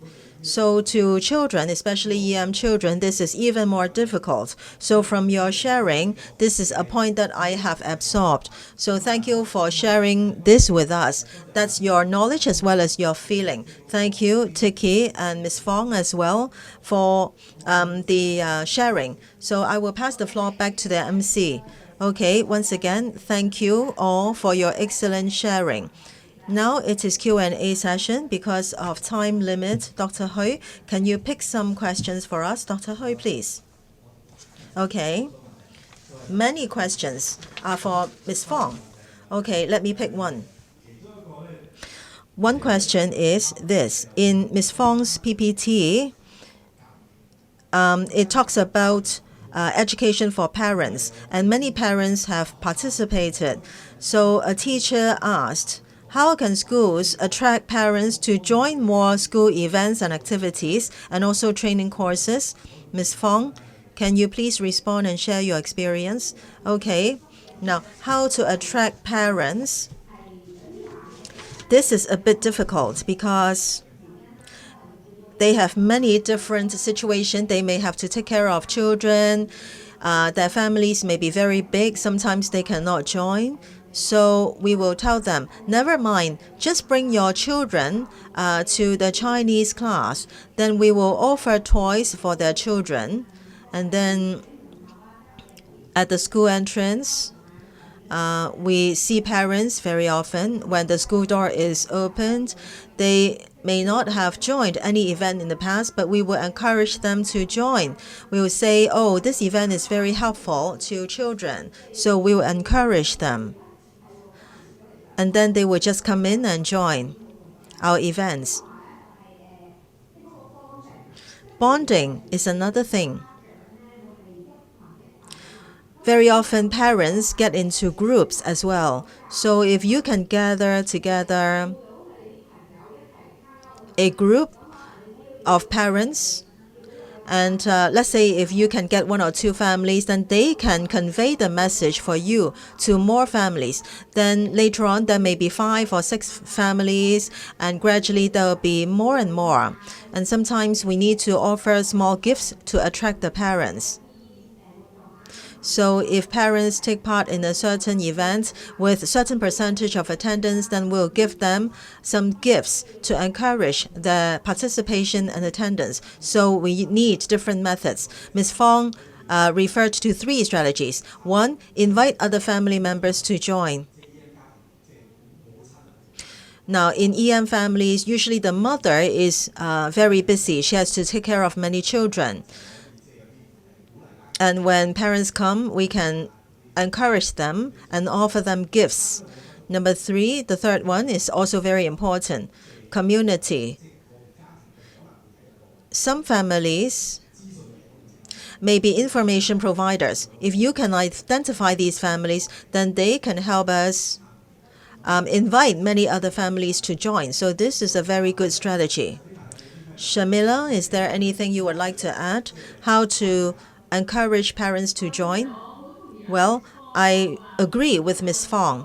If you can find family leader, then that would be good, because he or she may have the power to gather together other families. They don't want to come alone because they may feel embarrassed. They may not know what will happen. So if we can identify a leader, then the leader can invite other parents. That would be very effective. Yes, this is about safety and the feeling of security. Thank you for sharing with us your valuable experience. So back to the MC. Thank you. Once again, thank you all for your sharing. Through the session just now, you will now understand more about FOK and CRE and the use in kindergarten. Let me remind you, on the right-hand side of the webcast screen or at the bottom, you can see this questionnaire survey. Please share your feelings and opinions. In the previous session, you understand that different education workers in relation to culturally responsive teaching play important roles. When students and children grow up, how can teachers use FOK and cultural responsiveness from kindergarten to primary during this transitional period? How can they support and assist students so that the whole process will be successful? Now we have the project team from the Hong Kong Polytechnic University and also the supported teachers. Now our guest is Dr. Ka Si-hui from the Hong Kong Polytechnic University. So she holds a PhD in second language acquisition from Carnegie Mellon University in the U.S. Before joining PolyU, she held academic positions at the Harbin Institute of Technology Shenzhen and University of Kentucky in U.S. Her research primarily focuses on second language reading and biliteracy development, with her work being funded by government organizations such as the American Council on the Teaching of Foreign Languages, the U.S. Department of Education, and the Hong Kong U Grants Committee. She also has extensive experience in training language teachers across Asia and North America. We also have Dr. Sun Ming Yao, Project Assistant, Ms. Yip Lai Ching, Project Assistant, and Mr. Yang Bin Ming, Research Assistant. Originally, we have invited Ms. Wu Yin Lei, Project Associate as well, but she is otherwise engaged, so she can't come. We also have Mr. Au Chi Chun, teacher from Pat Hung Central Primary School, to take part. We have our moderator, Dr. Hui Sao Yan again. Welcome, all of you. Before we start, again, please look into the camera for a group page photo. Right, thank you. Let me remind online audiences. On the right-hand side of the webcast screen or at the bottom, you are most welcome to ask questions about the discussion. Over to you, please, Dr. Hui. Thank you. Welcome. Welcome to our another partner, Polytechnic U team. So the team is big. I'm sure later on we'll hear very remarkable discussion. And then we also need to welcome Ms. Au because, or Mr. Au, from his sharing, we can understand this very important element about fund of knowledge. Now, Dr. Ke, can you share with us your work at the Polytechnic U in terms of interface or articulation and also the Reading Companion project? What kind of functions does that project play? Can you share your experience? Yes, thank you, Dr. Hui. Thank you very much, Hong Kong U, for giving us this opportunity to do this sharing today.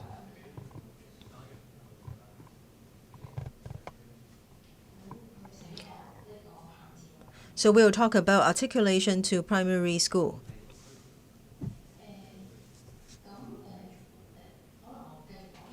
Should I continue? Can you hear me? Yes, very clearly. Okay. Now, next page, please. Today, I will talk about 3 points. First, I will share with you the work that we have done. In which areas will the work be effective, especially about Chinese reading? There are different skills and there are different ways to build foundation. Secondly, we'll talk about how to conduct the reading scheme and how to offer assistance and support. We have worked in both kindergartens and primary schools. The third point is about primary school support.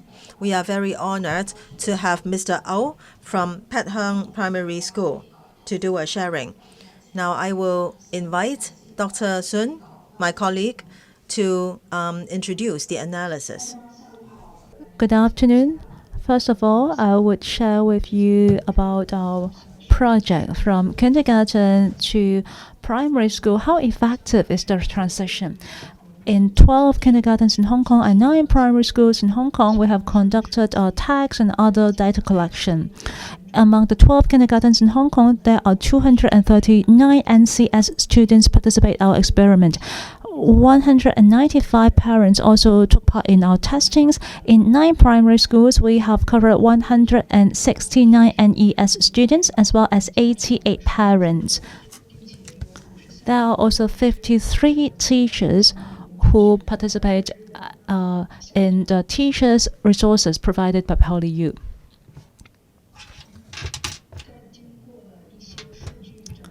After data analysis and selection, 127 non-Chinese speaking primary schools are being included in the data analysis.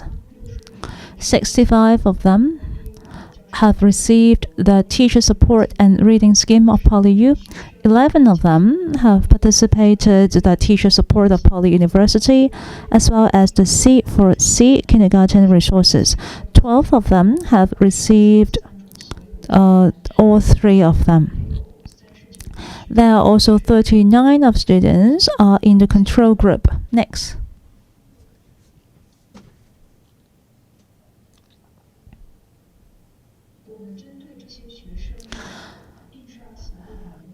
Focusing on the print vocabulary capability of the students, we have conducted different survey, research, and analysis.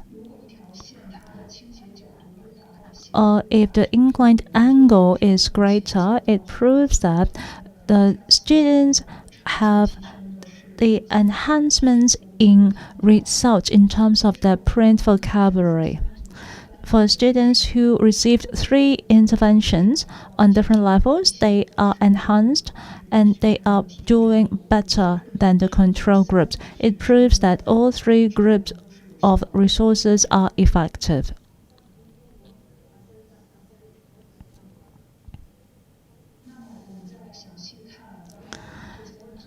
Let's look at the 3 groups of students and their results. On the screen, if you look at the green curve, and that is the group of students who receive both the teacher support as well as the reading scheme and the C4C kindergarten support. The print vocabulary have the most obvious improvement. It shows that we shall intervene as much as we can. Apart from that, we analyze in details the students in both kindergarten and primary school. Our conclusion is that after our intervention, students who start off worse, after receiving our resources, they have a more significant improvement. And that is the blue curve you can see on the screen. Pre-test, these group of students have lower grades and print vocabulary capability is not as high as the mid group and the high group. However, after our intervention, the low mark group students are already performing better than the mid group students. In the primary school results, we see similar patterns. Next.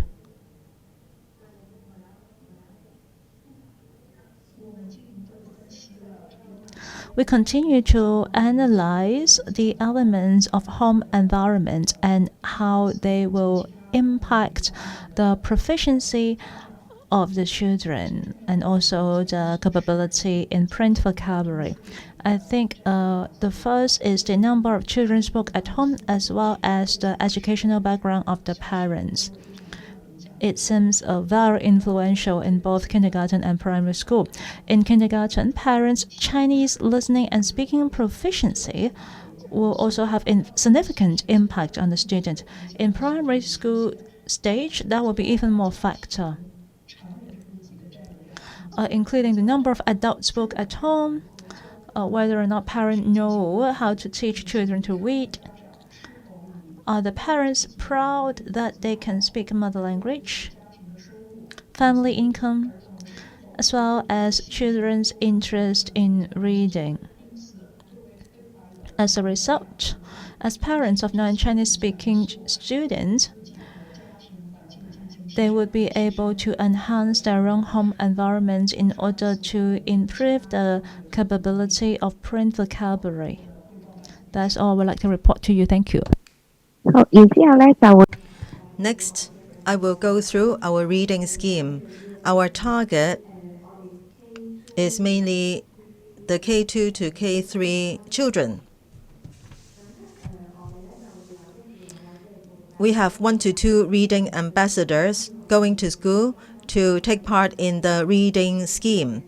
And they are all trained university students, retired teachers, or part-time teachers. 6 to 8 students will form a group. For each book, there are 4 lessons on each book. Each lesson lasts around 30 minutes. In 2023 to 24, there are 12 kindergartens joining. There are K2 to K3 students joining the event.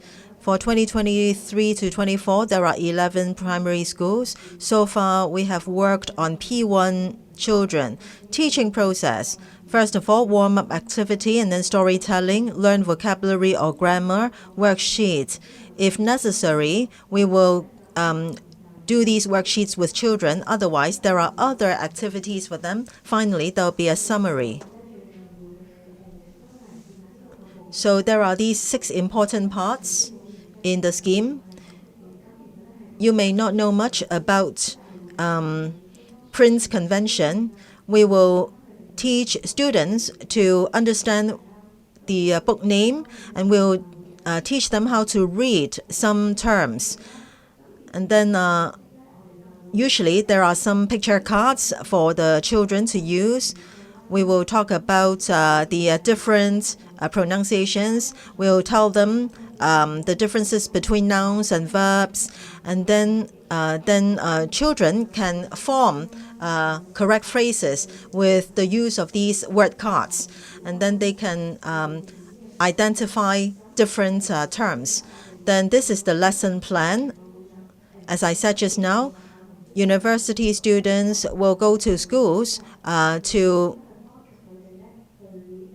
read with children. And so the lesson plan is usually written in a detailed way. There are different tiers of teaching. For for students who are weaker in their ability, we'll see how we can enhance their abilities. There are also warm-up activities and games to attract the students. And then there is language context, so that they will put more time in listening and speaking. Storytelling. Our team will design the content of the stories, and then the picture books are also selected by our team. The topics will be about daily lives and also elements about cultural responsiveness. Food, animals, modes of transport, and so on. These are the usual topics. For kindergartens, we will include some cross-cultural elements. For example, countries. When children see their own countries, national flags and buildings, and also sports games, then they will feel some shared feelings. And then we will also ask students to pay attention to costumes worn by the characters in stories. And then their listening, speaking, and reading abilities can be enhanced. For vocabulary and grammar, we'll go from easier content to difficult ones. So phrases, complete sentences, we want them to be able to apply in their daily lives. And when they learn vocabulary and grammar, there are some fun ways. For example, when we teach the Chinese character ba, then we will make use of, for example, father's beard and mustache, so that students can learn these characters in a more graphic way with the help of diagrams. Because Chinese characters are rather difficult to learn, we have designed some worksheets. There are contents related to drawing and writing.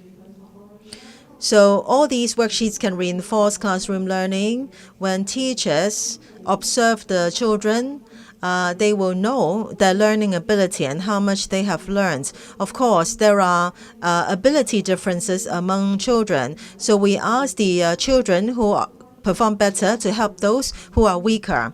Now, this is a kind of scaffolding arrangement, and then a summary. Children will know what they have learned, and teachers will have to review key points as well. Then children know what they have done well. They will feel a sense of success. They will be more interested in learning Chinese. We ask them to share with their family members what they have learned, and then parents can also teach them. Besides, in the reading scheme, teachers or students know that each character represents a syllable. They can read stories. And then they will learn the proper way of writing Chinese corresponding to the written language. And then children can share their life experiences in class as well. Please take a look at this video. So this is a circle shape. What is this? What are these? Yes, these are circles. These are circles. Okay, what are these? What are these? Who can guess? What is this? Watermelon. Watermelon. Yes, watermelon. Excellent. Watermelon is circle in shape. Have you eaten watermelons before? Yes. What color is watermelon? Green. Oh, the skin is green. How about inside? What's the color inside? Red. Yes, excellent, excellent. Okay, so in one of the classes, that was the video, teachers will correct children's pronunciation. We will teach them the right pronunciation of circle in Chinese, for instance. Teachers will use some gestures to help children to better understand. For example, teachers will use a hand gesture to show the movement of cutting. And then what is the color of watermelon inside? Then children can think. So this is what we have done. Here's another part about primary school. Yes, in primary school, apart from the reading scheme, there are 5 other different supports for teachers. Curriculum plan. We help teachers to design the curriculum. Next slide, please.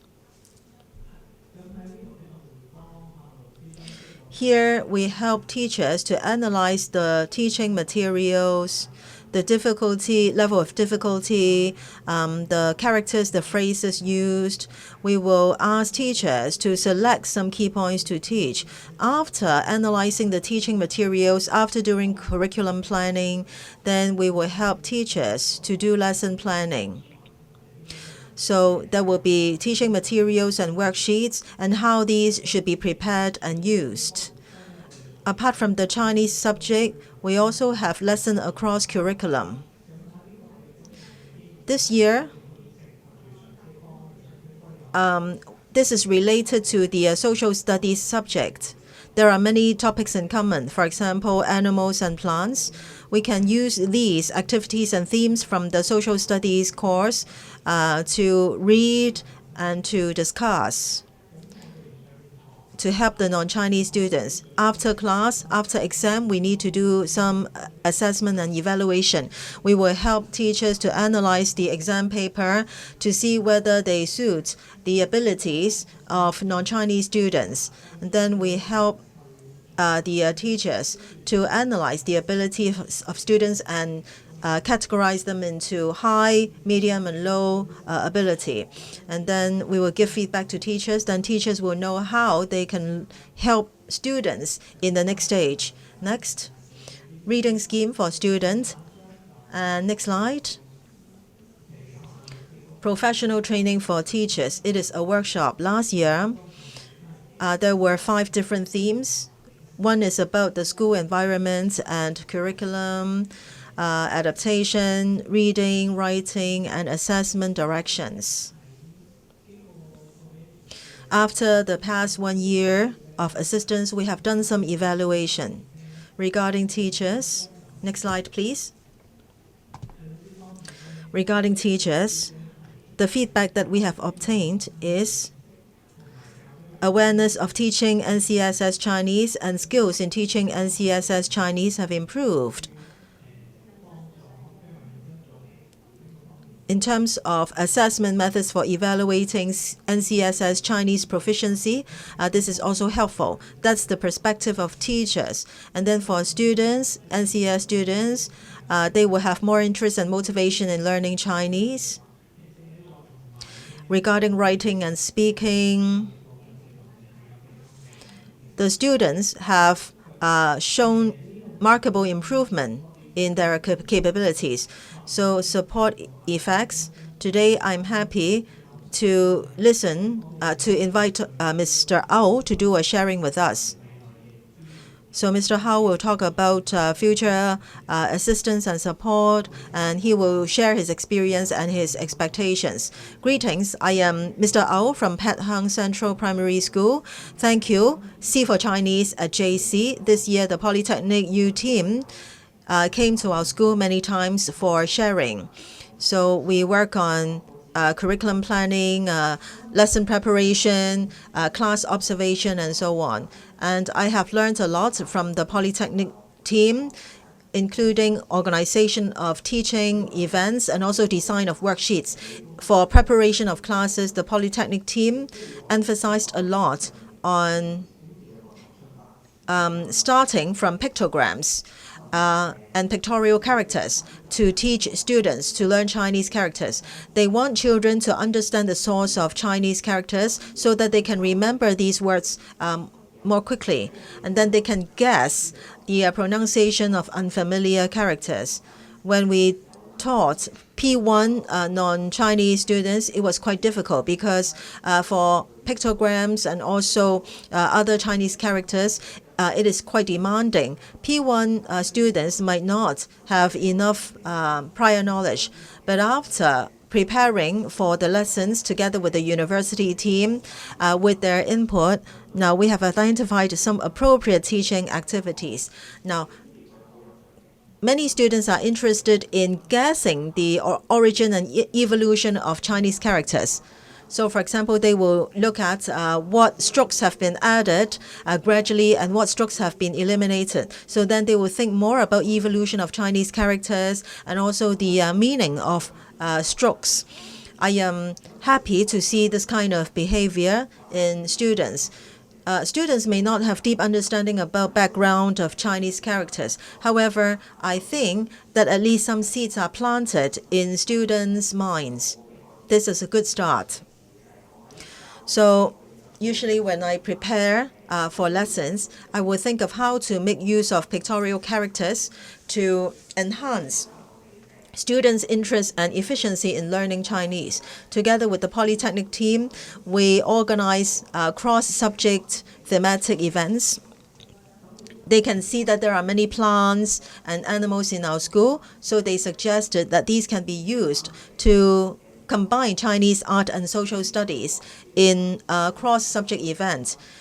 On one occasion, we took students to go out of our school and took a look at the habitat of different animals. They can observe the external appearance of animals, and then they can get into Q&A. We'll ask, what is the color of this turtle? What is the rabbit doing? How is the tail of squirrels like? So for these questions,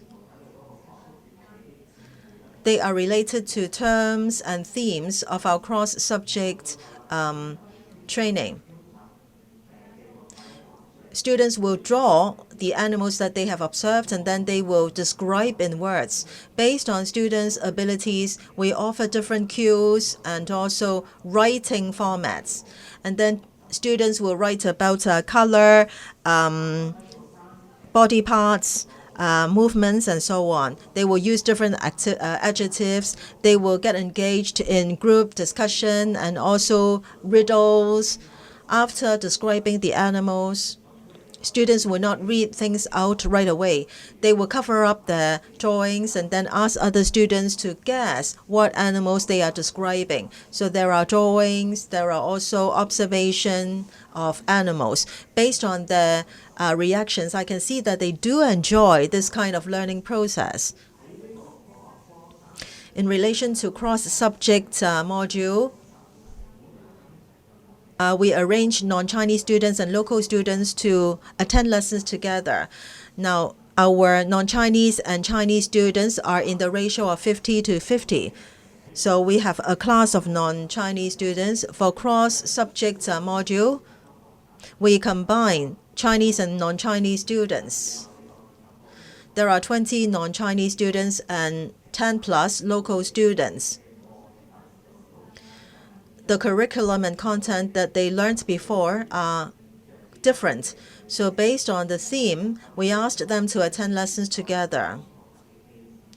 In this kind of learning format, there are a lot of learning opportunities. For local and non-Chinese students, there are a lot of valuable models that are worth further exploration. However, this year, there are very few such class formats. So next year, we look forward to more exploration with the Polytechnic team so that we can improve the effectiveness when we combine students in class. That's all from me. Thank you, Polytechnic team and Mr. Au. I'm sure you have all seen good effects with reference to data you have analyzed. And Mr. Au has got rich support from the Polytechnic team as well. Over to the MC. Thank you, guests, for your excellent sharing about your findings and outcomes. Now is Q&A session. I know that audiences' reactions are very enthusiastic. We have received many questions. Dr. Hui, can you pick some questions? Many teachers are interested in Mr. Au's sharing. Now, Mr. Au mentioned cross-subject activities and the design of such activities. According to you, students also enjoyed these activities a lot. Why is it that cross-subject module can arouse students' interest? Well, I believe that at the same time, students are given different learning abilities. When we learn Chinese, students' impression is that it is difficult to learn Chinese. It is very challenging. It is a challenging subject. So if we do cross-subject arrangement, then some contents may have been learned already during other subjects classes. They have enough knowledge already. So when we do cross-subject arrangement, we don't need to explain many concepts. We can adopt more interesting ways to offer Chinese characters and also speaking skills and commonly seen Chinese words. So in the process, we can do away with a lot of explanation.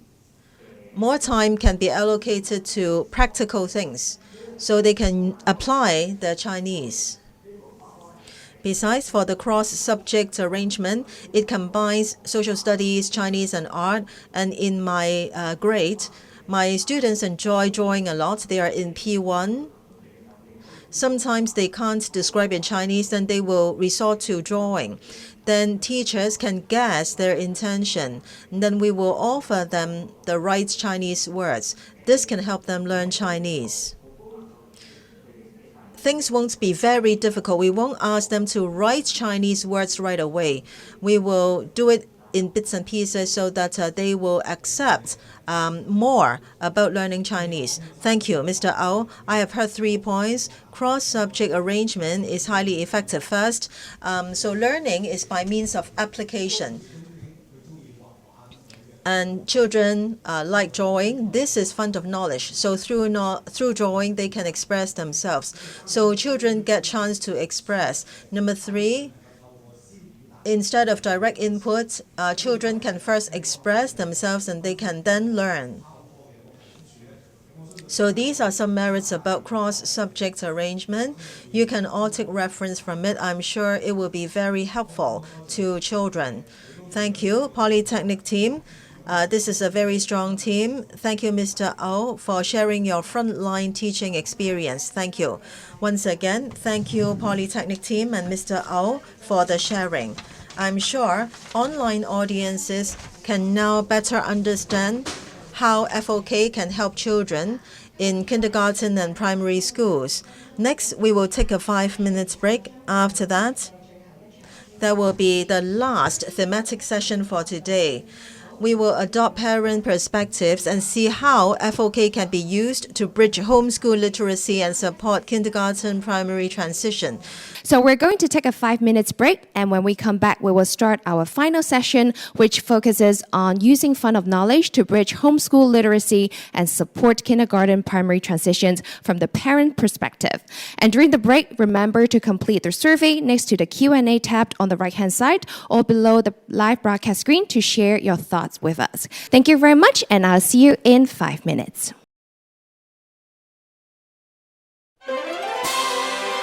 Welcome back to C4 Chinese at JC Industry Webinar 2024.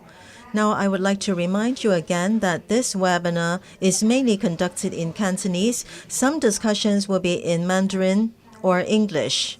We have arranged simultaneous interpretation into English, Mandarin, Hindu, Urdu, and Nepali. For audiences who have the need, please choose your preferred language on the upper right-hand corner. If you are on mobile phone, then please choose language at the top of the screen. Now, in each session, there will be Q&A time. Please press the Q&A tab on the right-hand side or the bottom of the screen, and during discussion, please feel free to input your questions. This is the last session today. As you all know, in the C4 Chinese scheme, one important point is collaboration between home, school, and society. Now, in previous sessions, we talk about communication between families and schools. It is very useful for preschool kid learning. And we are better able to support ethnic minority families in this regard. So this session theme is parent perspectives using FOK to bridge homeschool literacy and support kindergarten primary transition. We have NGOs who are project partners and also 2 ethnic minority parents from the project to share their real-life experience. First of all, we have Ms. Hazel Chow, Team Leader, Social Service of C4 Chinese at Project Team from Hong Kong Shang Kung Hui Lady Macleod Center. She has over 10 years of experience in school-based work and 8 years in serving ethnic minorities. As an experienced frontline service provider, she is responsible for planning and implementing culturally responsive services, including family support, parent education, school collaboration, and community integration. Our next speaker is Ms. Yan Liu, Assistant Project Leader of C4 Chinese at JC Project Team from the Hong Kong Christian Service. Ms. Liu has over 5 years of experience working with ethnic minorities. Her diverse background includes anti-drug initiatives, children and youth welfare, and family and community services, which has equipped her with the expertise to address various needs of ethnic minorities in Hong Kong. Finally, I need to introduce our two EM parents. One is Supasu Vanita from Nepal, and from Pakistan, Samara Parveen, Mrs. Samara Parveen. And finally, I would also like to introduce two ethnic minorities parents, Ms. Supa Sunita from Nepal and Ms. Samara Parveen from Pakistan. Of course, we still have Dr. Hui to be the moderator for this session. Before we start, please look into the camera for a group photo. So now we're going to have a group photo. So everyone, please look into the camera for a group photo. Thank you. So now I will pass the floor to Dr. Hui. Thank you, MC. Welcome. Apart from the education sector, we have social welfare sector. Our partners in the social welfare sector are important because they are handling families and the communities. Thank you, parents, for coming today to share your experience and your findings. This is a very complete and comprehensive way to help non-Chinese students to learn Chinese. Let me first invite Ms. Chow to share with us on experience and findings in serving children as well as families. Thank you, Dr. Hui. Thank you all today. Here you can see English is used in our PPT. This is related to our service. Today we have two parents here who are going to do a sharing with us. We hope that they will be able to follow what we are talking about. So sorry, our PPT is in English, but we will speak in Cantonese.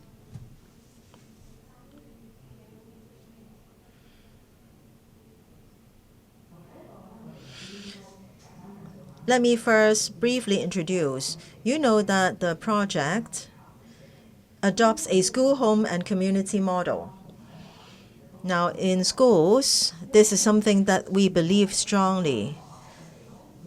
Now, teachers may be doing a good job teaching, parents may be also doing a good job, but when children go back home, if they get no support, then the effect won't be long-lasting. The effects won't be sustainable. So we hope that schools and families or homes can work together more. In the past, we said that when non-Chinese children learn Chinese, they don't have much time to really apply or use Chinese. So we hope there will be more chance in the community so that parents and children can use Chinese more in communities. This is a core value in the project. So today when we talk about FOK, it includes different dimensions: school, home, and community. So here you can see that very often we talk about how to deliver FOK service. Now we adopt a CRS approach, that is culturally responsive approach. So first of all, we will gather FOK and understand their cultures and their values. Usually, our parents will get the information. And when they share stories, the stories are very special.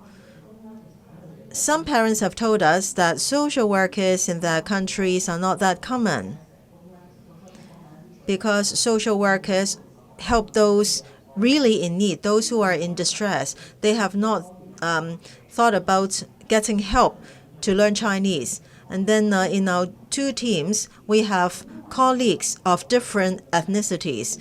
When we deliver service, we need to know their culture and their beliefs, their living habits. The easiest way, the most direct way, is to ask colleagues of the same ethnicity. They will share different information. Information not only from their home, but from other parents, from other members of the community.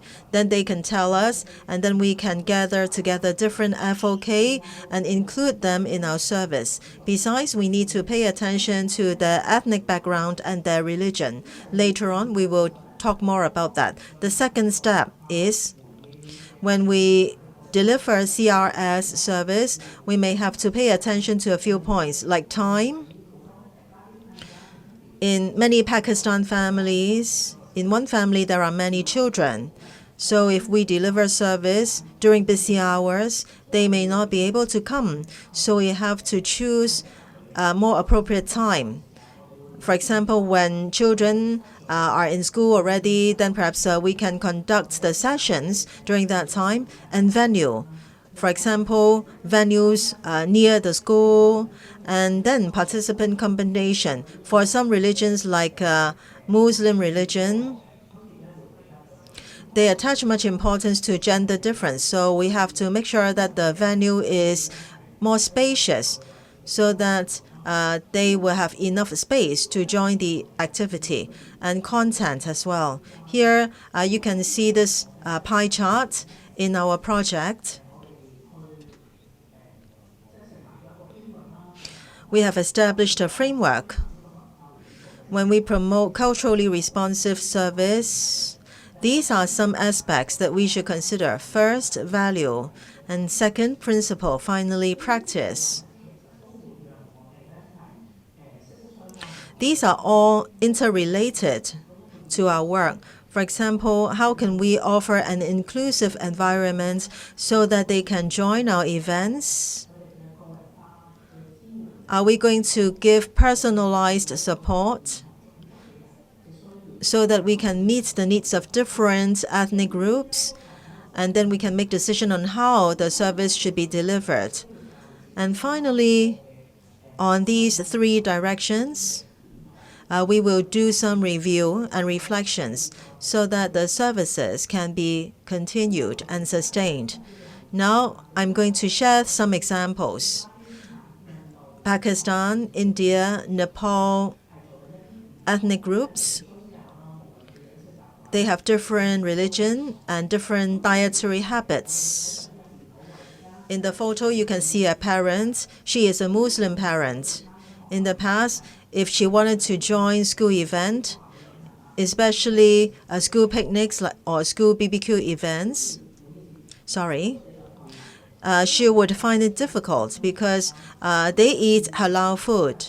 So in schools, let's say, or at barbecue venues, there won't be halal food available, then they could not take part. Well, sometimes schools only procure service from the campsites, and when we organize the project, we discuss with schools because schools also want non-Chinese parents to join these parenting events. They have a tradition. Chinese-speaking parents will go back to school to help prepare some meat for barbecue. So in that case, non-Chinese parents can also buy halal food and meat and share with Chinese parents. So here in this picture, you can see them doing preparation for school picnic together. They are preparing food and meat so that during picnic, non-Chinese parents can also join. This is FOK. Parents of different ethnicity, parents who have different dietary habits and different religion can also take part. Can we just do more so as to implement things or proceed with what we want to do? Now, many schools have made arrangement already. So in the social welfare sector or in schools, this is a positive development.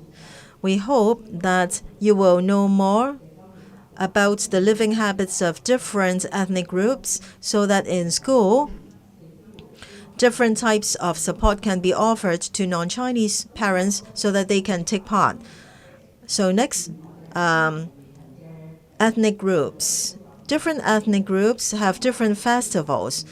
For example, New Year and Christmas are festivals that Hong Kong people will celebrate.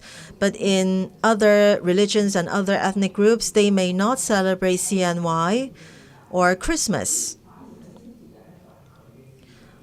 Now, here on the slide, you can see these festivals which these ethnic groups will celebrate.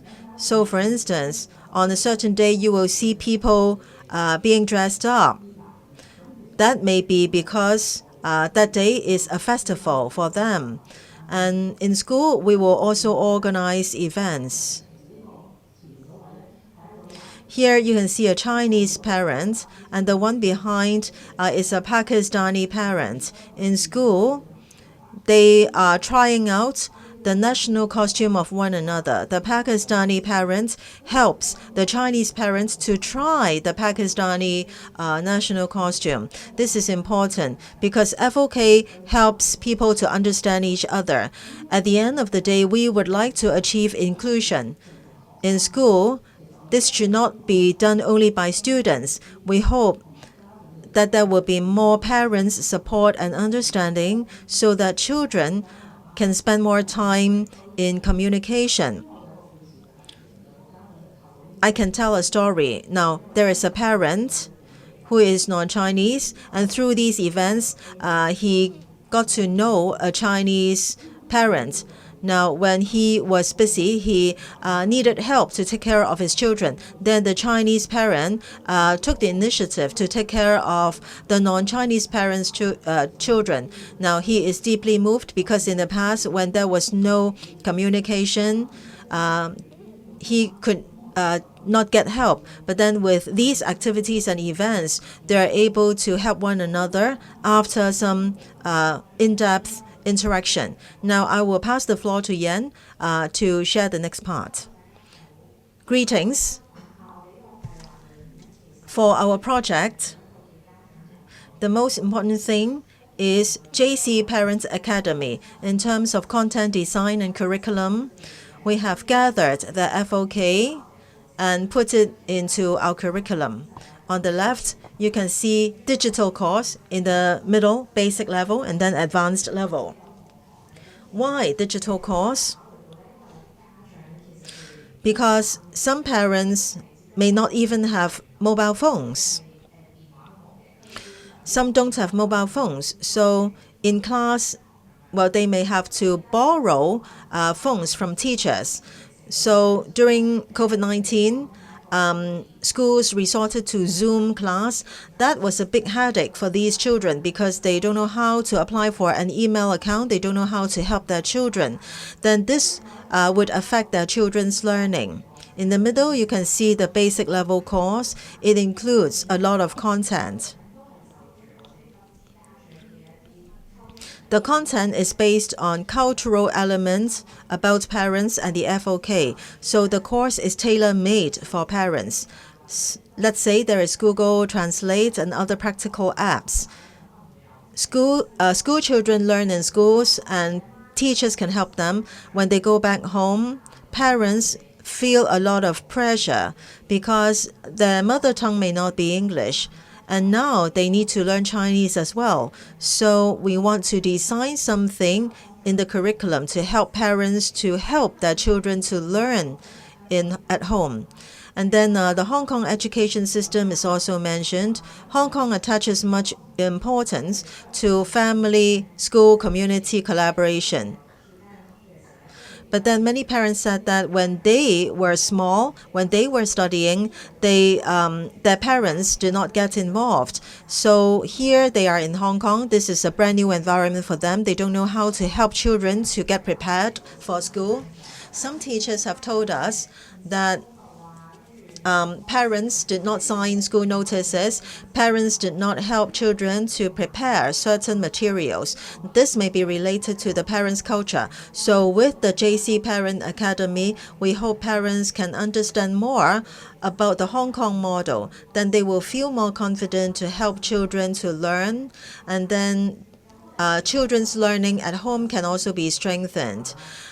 We also include parenting skills because for non-Chinese children, they have little environment to learn Chinese. After they leave school, they can seldom see Chinese characters. So we hope parents can increase learning context for their children at home. For example, story corner, learning corner. Then in this way, parents will feel more confident to help their children at home.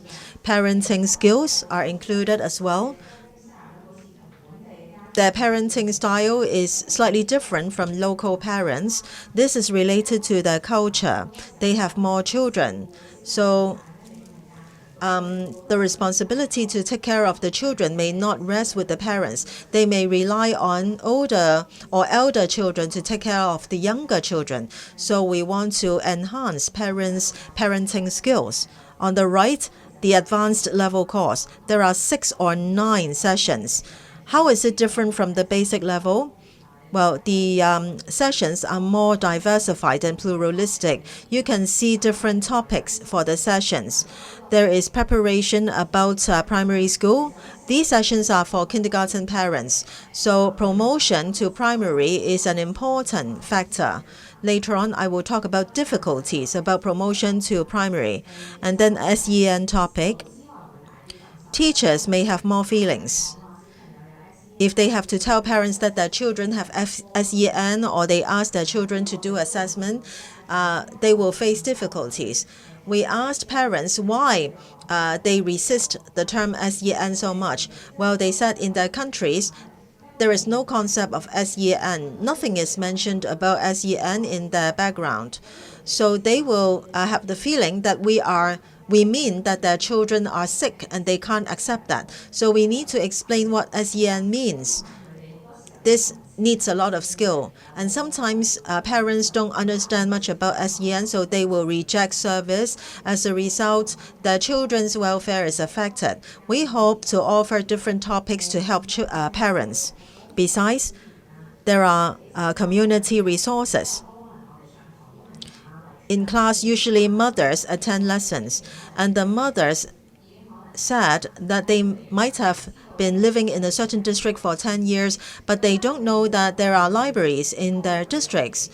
So we want them to explore more about resources in their communities. Then those resources may help their children learn Chinese. So we hope that these content can help parents. Besides, in each session, there are skills about learning Chinese. All these are based on parents' needs, taking into consideration their culture. Besides, we have added FOK and CRS. Format of lesson is Zoom and face-to-face. For parents to attend 12 sessions is difficult. Not only for EM parents, but also for local parents. So we want to make things convenient for parents. So face-to-face classes may take place in the center or their children's kindergarten, and there will be Zoom lessons as well. How to determine the format and time of lesson, we will consider many factors. For example, for certain religions, there are dates where they have to go for worship. And we will seldom organize activities on those days because their religion is important. If you organize classes on those days, they won't come. So there will be some flexibility, especially for Zoom classes, to help parents. Besides, many non-Chinese families have many children. So for Zoom classes and face-to-face classes, sometimes parents have to take care of other children as well. So we offer childcare services at the same time so that the mothers can focus on their lessons and our colleagues can take care of their children. And then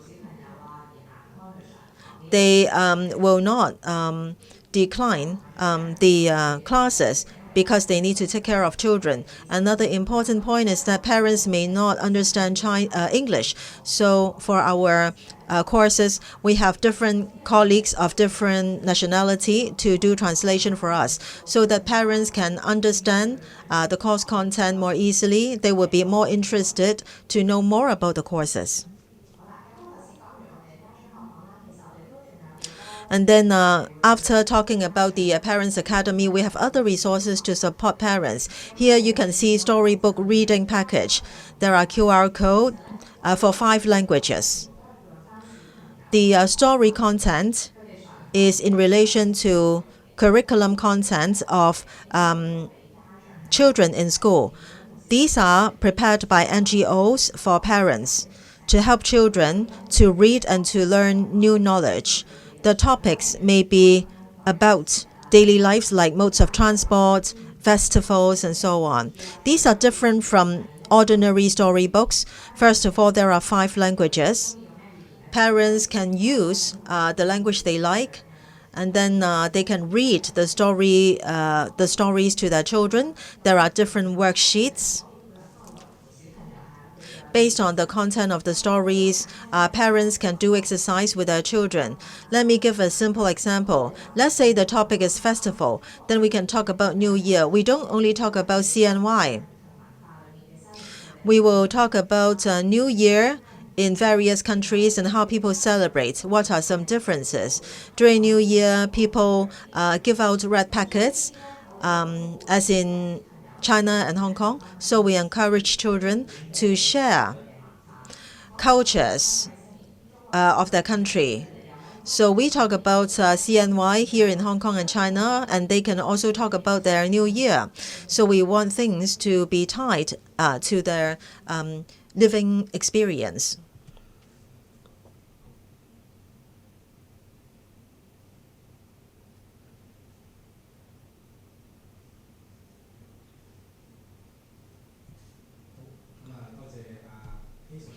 Thank you, Hazel and Yan, for your sharing.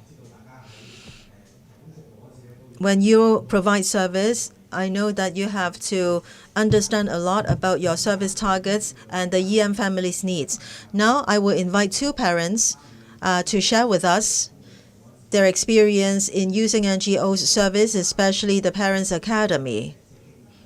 Okay, so first, Ms. Sabah Sonita, can you share with us? Hello, I'm Basunita. I'm from Nepal, and my lifestyle in Hong Kong for almost 10 years. I have one child. He's 6 years old, and then he has finished kindergarten this year, and then ready to go primary one. And then many local can speak in English, so I can communicate with them. But there are still some difficulties in the past.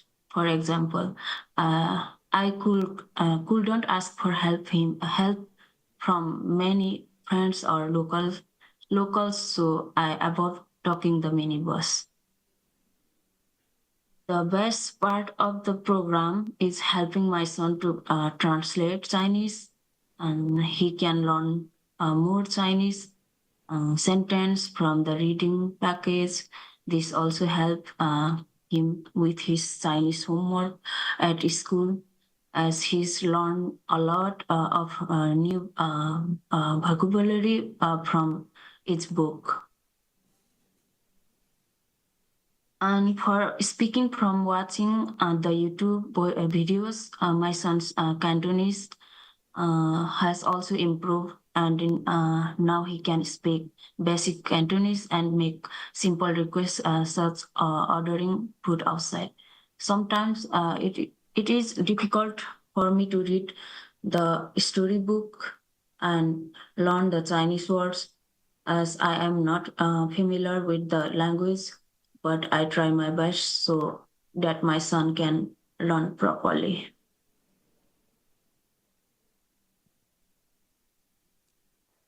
So thank you, Mr. Sanita, and we also appreciate you are involved in helping your child to learn Chinese. And also thank you for your sharing about your difficulty as a parent. So don't worry, because our social worker will stand by you every time when you have difficulty, okay? And so after that, we would like to invite Mrs. Samara Pavan for your sharing. Thank you. Yes, so my whole purpose of joining the Parent Academy was to engage myself with my daughter's education, and it helped me a lot in learning new Cantonese. We are using so many apps like Pleco, my daughter's homework, and we are introduced many new Chinese apps, and we have introduced story time for my kids. Before going to sleep, we have a small time for storytelling in Chinese, also in English, and we have set up a small corner at home so that my kids can involve themselves in more reading and writing and practicing Chinese words. And we have been given with a lot of books and audiobooks which are helping a lot in learning their homework, and also is like how to go to supermarket and what are the names of the fruits, and they are learning how to say greetings. Yes.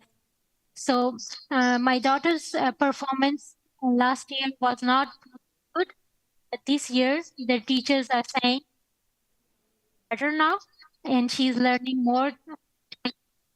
As I am also helping her after I joined the parent academy, and we are now looking at the future. How can we help each other learning Chinese?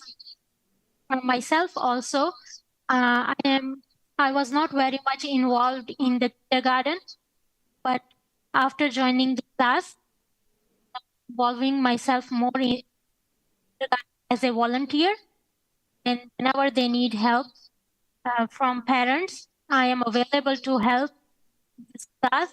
Like when they have cooking class, I can help the kids to help in the cooking class, cook or make sandwiches or something like that.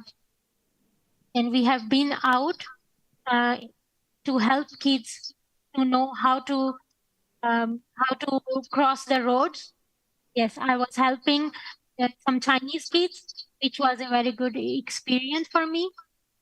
And last but not the least, yes, I have been given a lot of new opportunity to talk more about myself. And in the class, I was with many other parents, and we used to share a lot what's going on in the school, and how can we help our kids to learn more Chinese in a better way.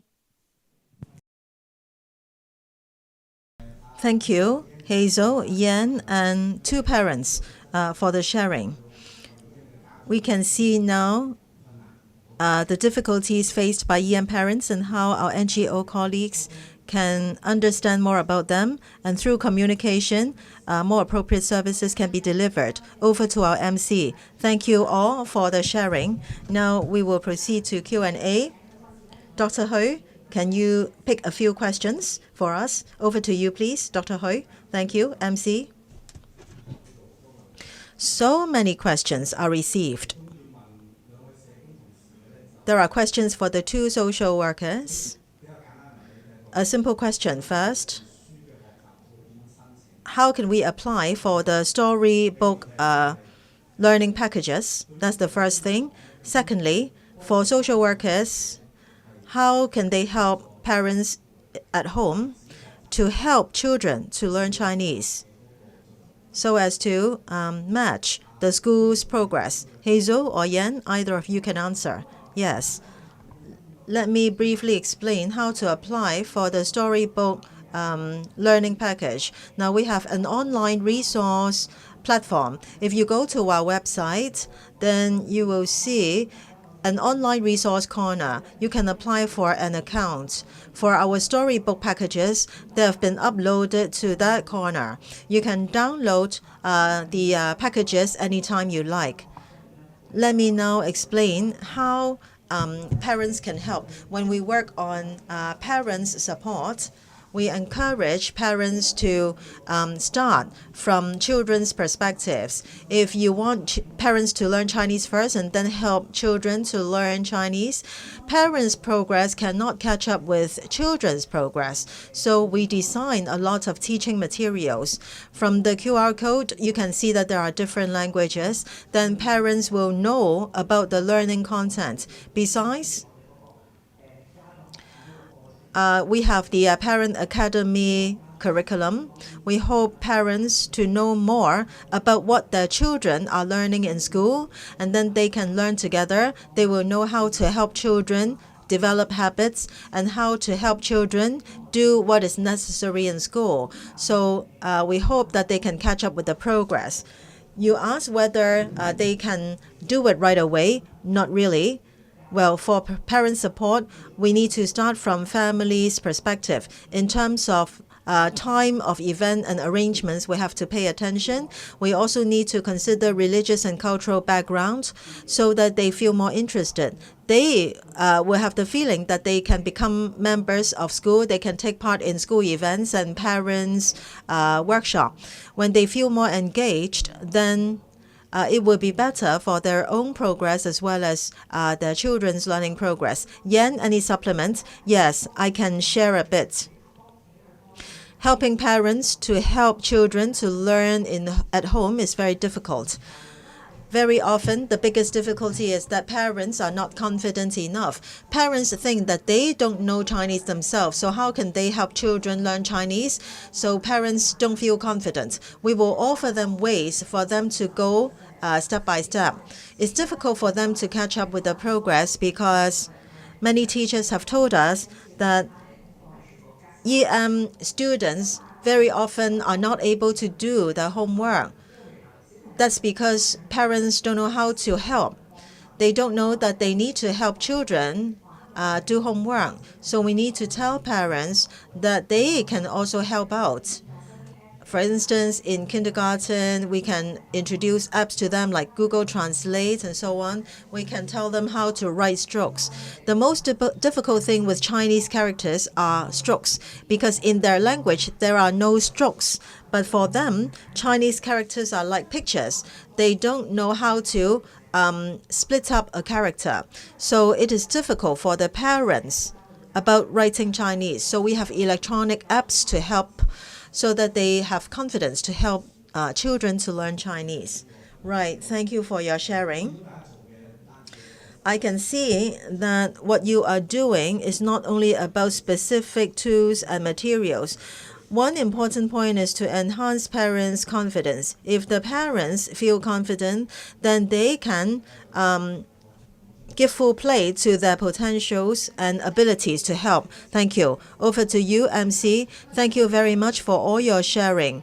For education workers and parents, through our sharing just now, I'm sure they can gain a lot of insight.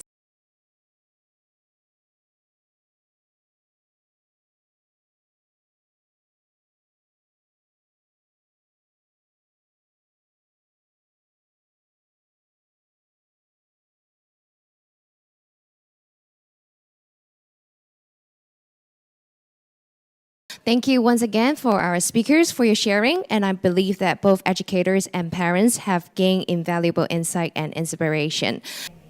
So this is the end of our webinar. I will invite Dr. Hui to deliver a conclusion. Dr. Hui, please. Well, we have been sitting here for 3 hours. I have heard a lot of information.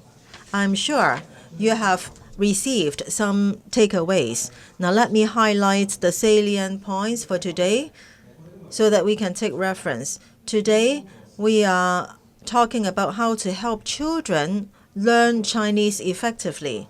And we realize that cultural elements will affect learning.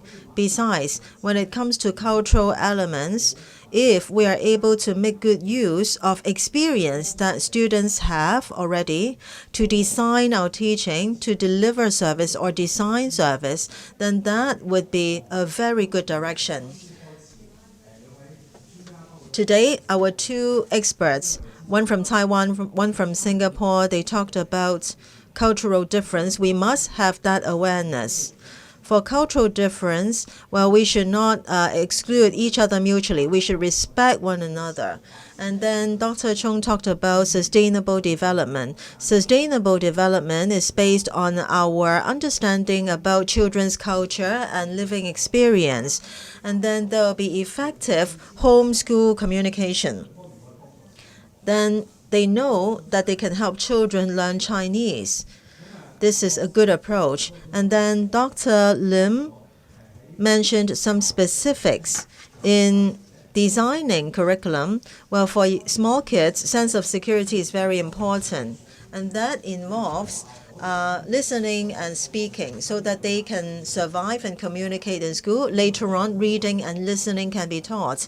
This is a very important sequence. Besides about design of teaching materials, it can start from our daily living. So that is our understanding about FOK and also non-Chinese students. And then we can use our knowledge in stories and teaching materials. It is important to develop teaching materials for parents. Just now, the NGOs talk about storybook package, and many NGOs are interested to apply. I think this is a direction worthwhile worth further development. And then the education university colleagues referred to a case. If schools can help non-Chinese students learn Chinese from different dimensions, for instance, parents' class, teaching materials design, and the use of community resources. All these can help school teachers, school principals, course leaders to think of how to help non-Chinese students learn Chinese. The Polytechnic colleagues told us that with their support, they can see that students have shown improvement. Support includes teacher support. Teacher support belongs to teacher training. Well, in terms of awareness and skills of teachers, if teachers know how to make good use of FOK, definitely it will be helpful to children. And then articulation is important. Local students and non-Chinese students both face difficulties, and non-Chinese students face even more difficulties because they are promoted to a new environment. They need a lot of support. This is something we need to think more. And then NGO colleagues work very hard to understand non-Chinese students, families, and parents' needs, and then they can offer appropriate courses. For example, they will consider the time and design of these courses that should be appropriate for the parents. These are all based on culture, habits, and mentality and values of non-Chinese families. These resources can help us design our teaching in a better way. And we can design services in a better way as well. So today, our topic is how to make good use of FOK in teaching and social service. So these are important points for today. Thank you very much for thinking of this topic together with us. That's all for today's event. Now I will pass the floor back to the MC. Once again, thank you, Dr. Hui, for the conclusion. I would like to thank all speakers and also everyone participating online today. I hope this webinar has helped you gain a better understanding of how to support our non-Chinese speaking students in growing and learning Chinese within Hong Kong's multicultural and inclusive environment. Meanwhile, we hope to know your opinions. Please share your thoughts with us through the survey tab on the right side of or below the live broadcast screen. We're looking forward to your feedback. On behalf of the organizers, I would like to express our sincere gratitude to all the speakers and our online audience. We hope that this webinar helped you gain a better insight on how to support our non-Chinese speaking students in growing and learning Chinese within Hong Kong multicultural and inclusive environment. Meanwhile, please share your thoughts with us through the survey tab on the right-hand side or below the live broadcast screen. We hope to hear your feedback. Thank you all once again for joining us and participating in this important industry webinar. We hope you've had a fruitful discussion. Thank you once again for joining us, and we look forward to seeing you again very soon. Thank you and have a wonderful day.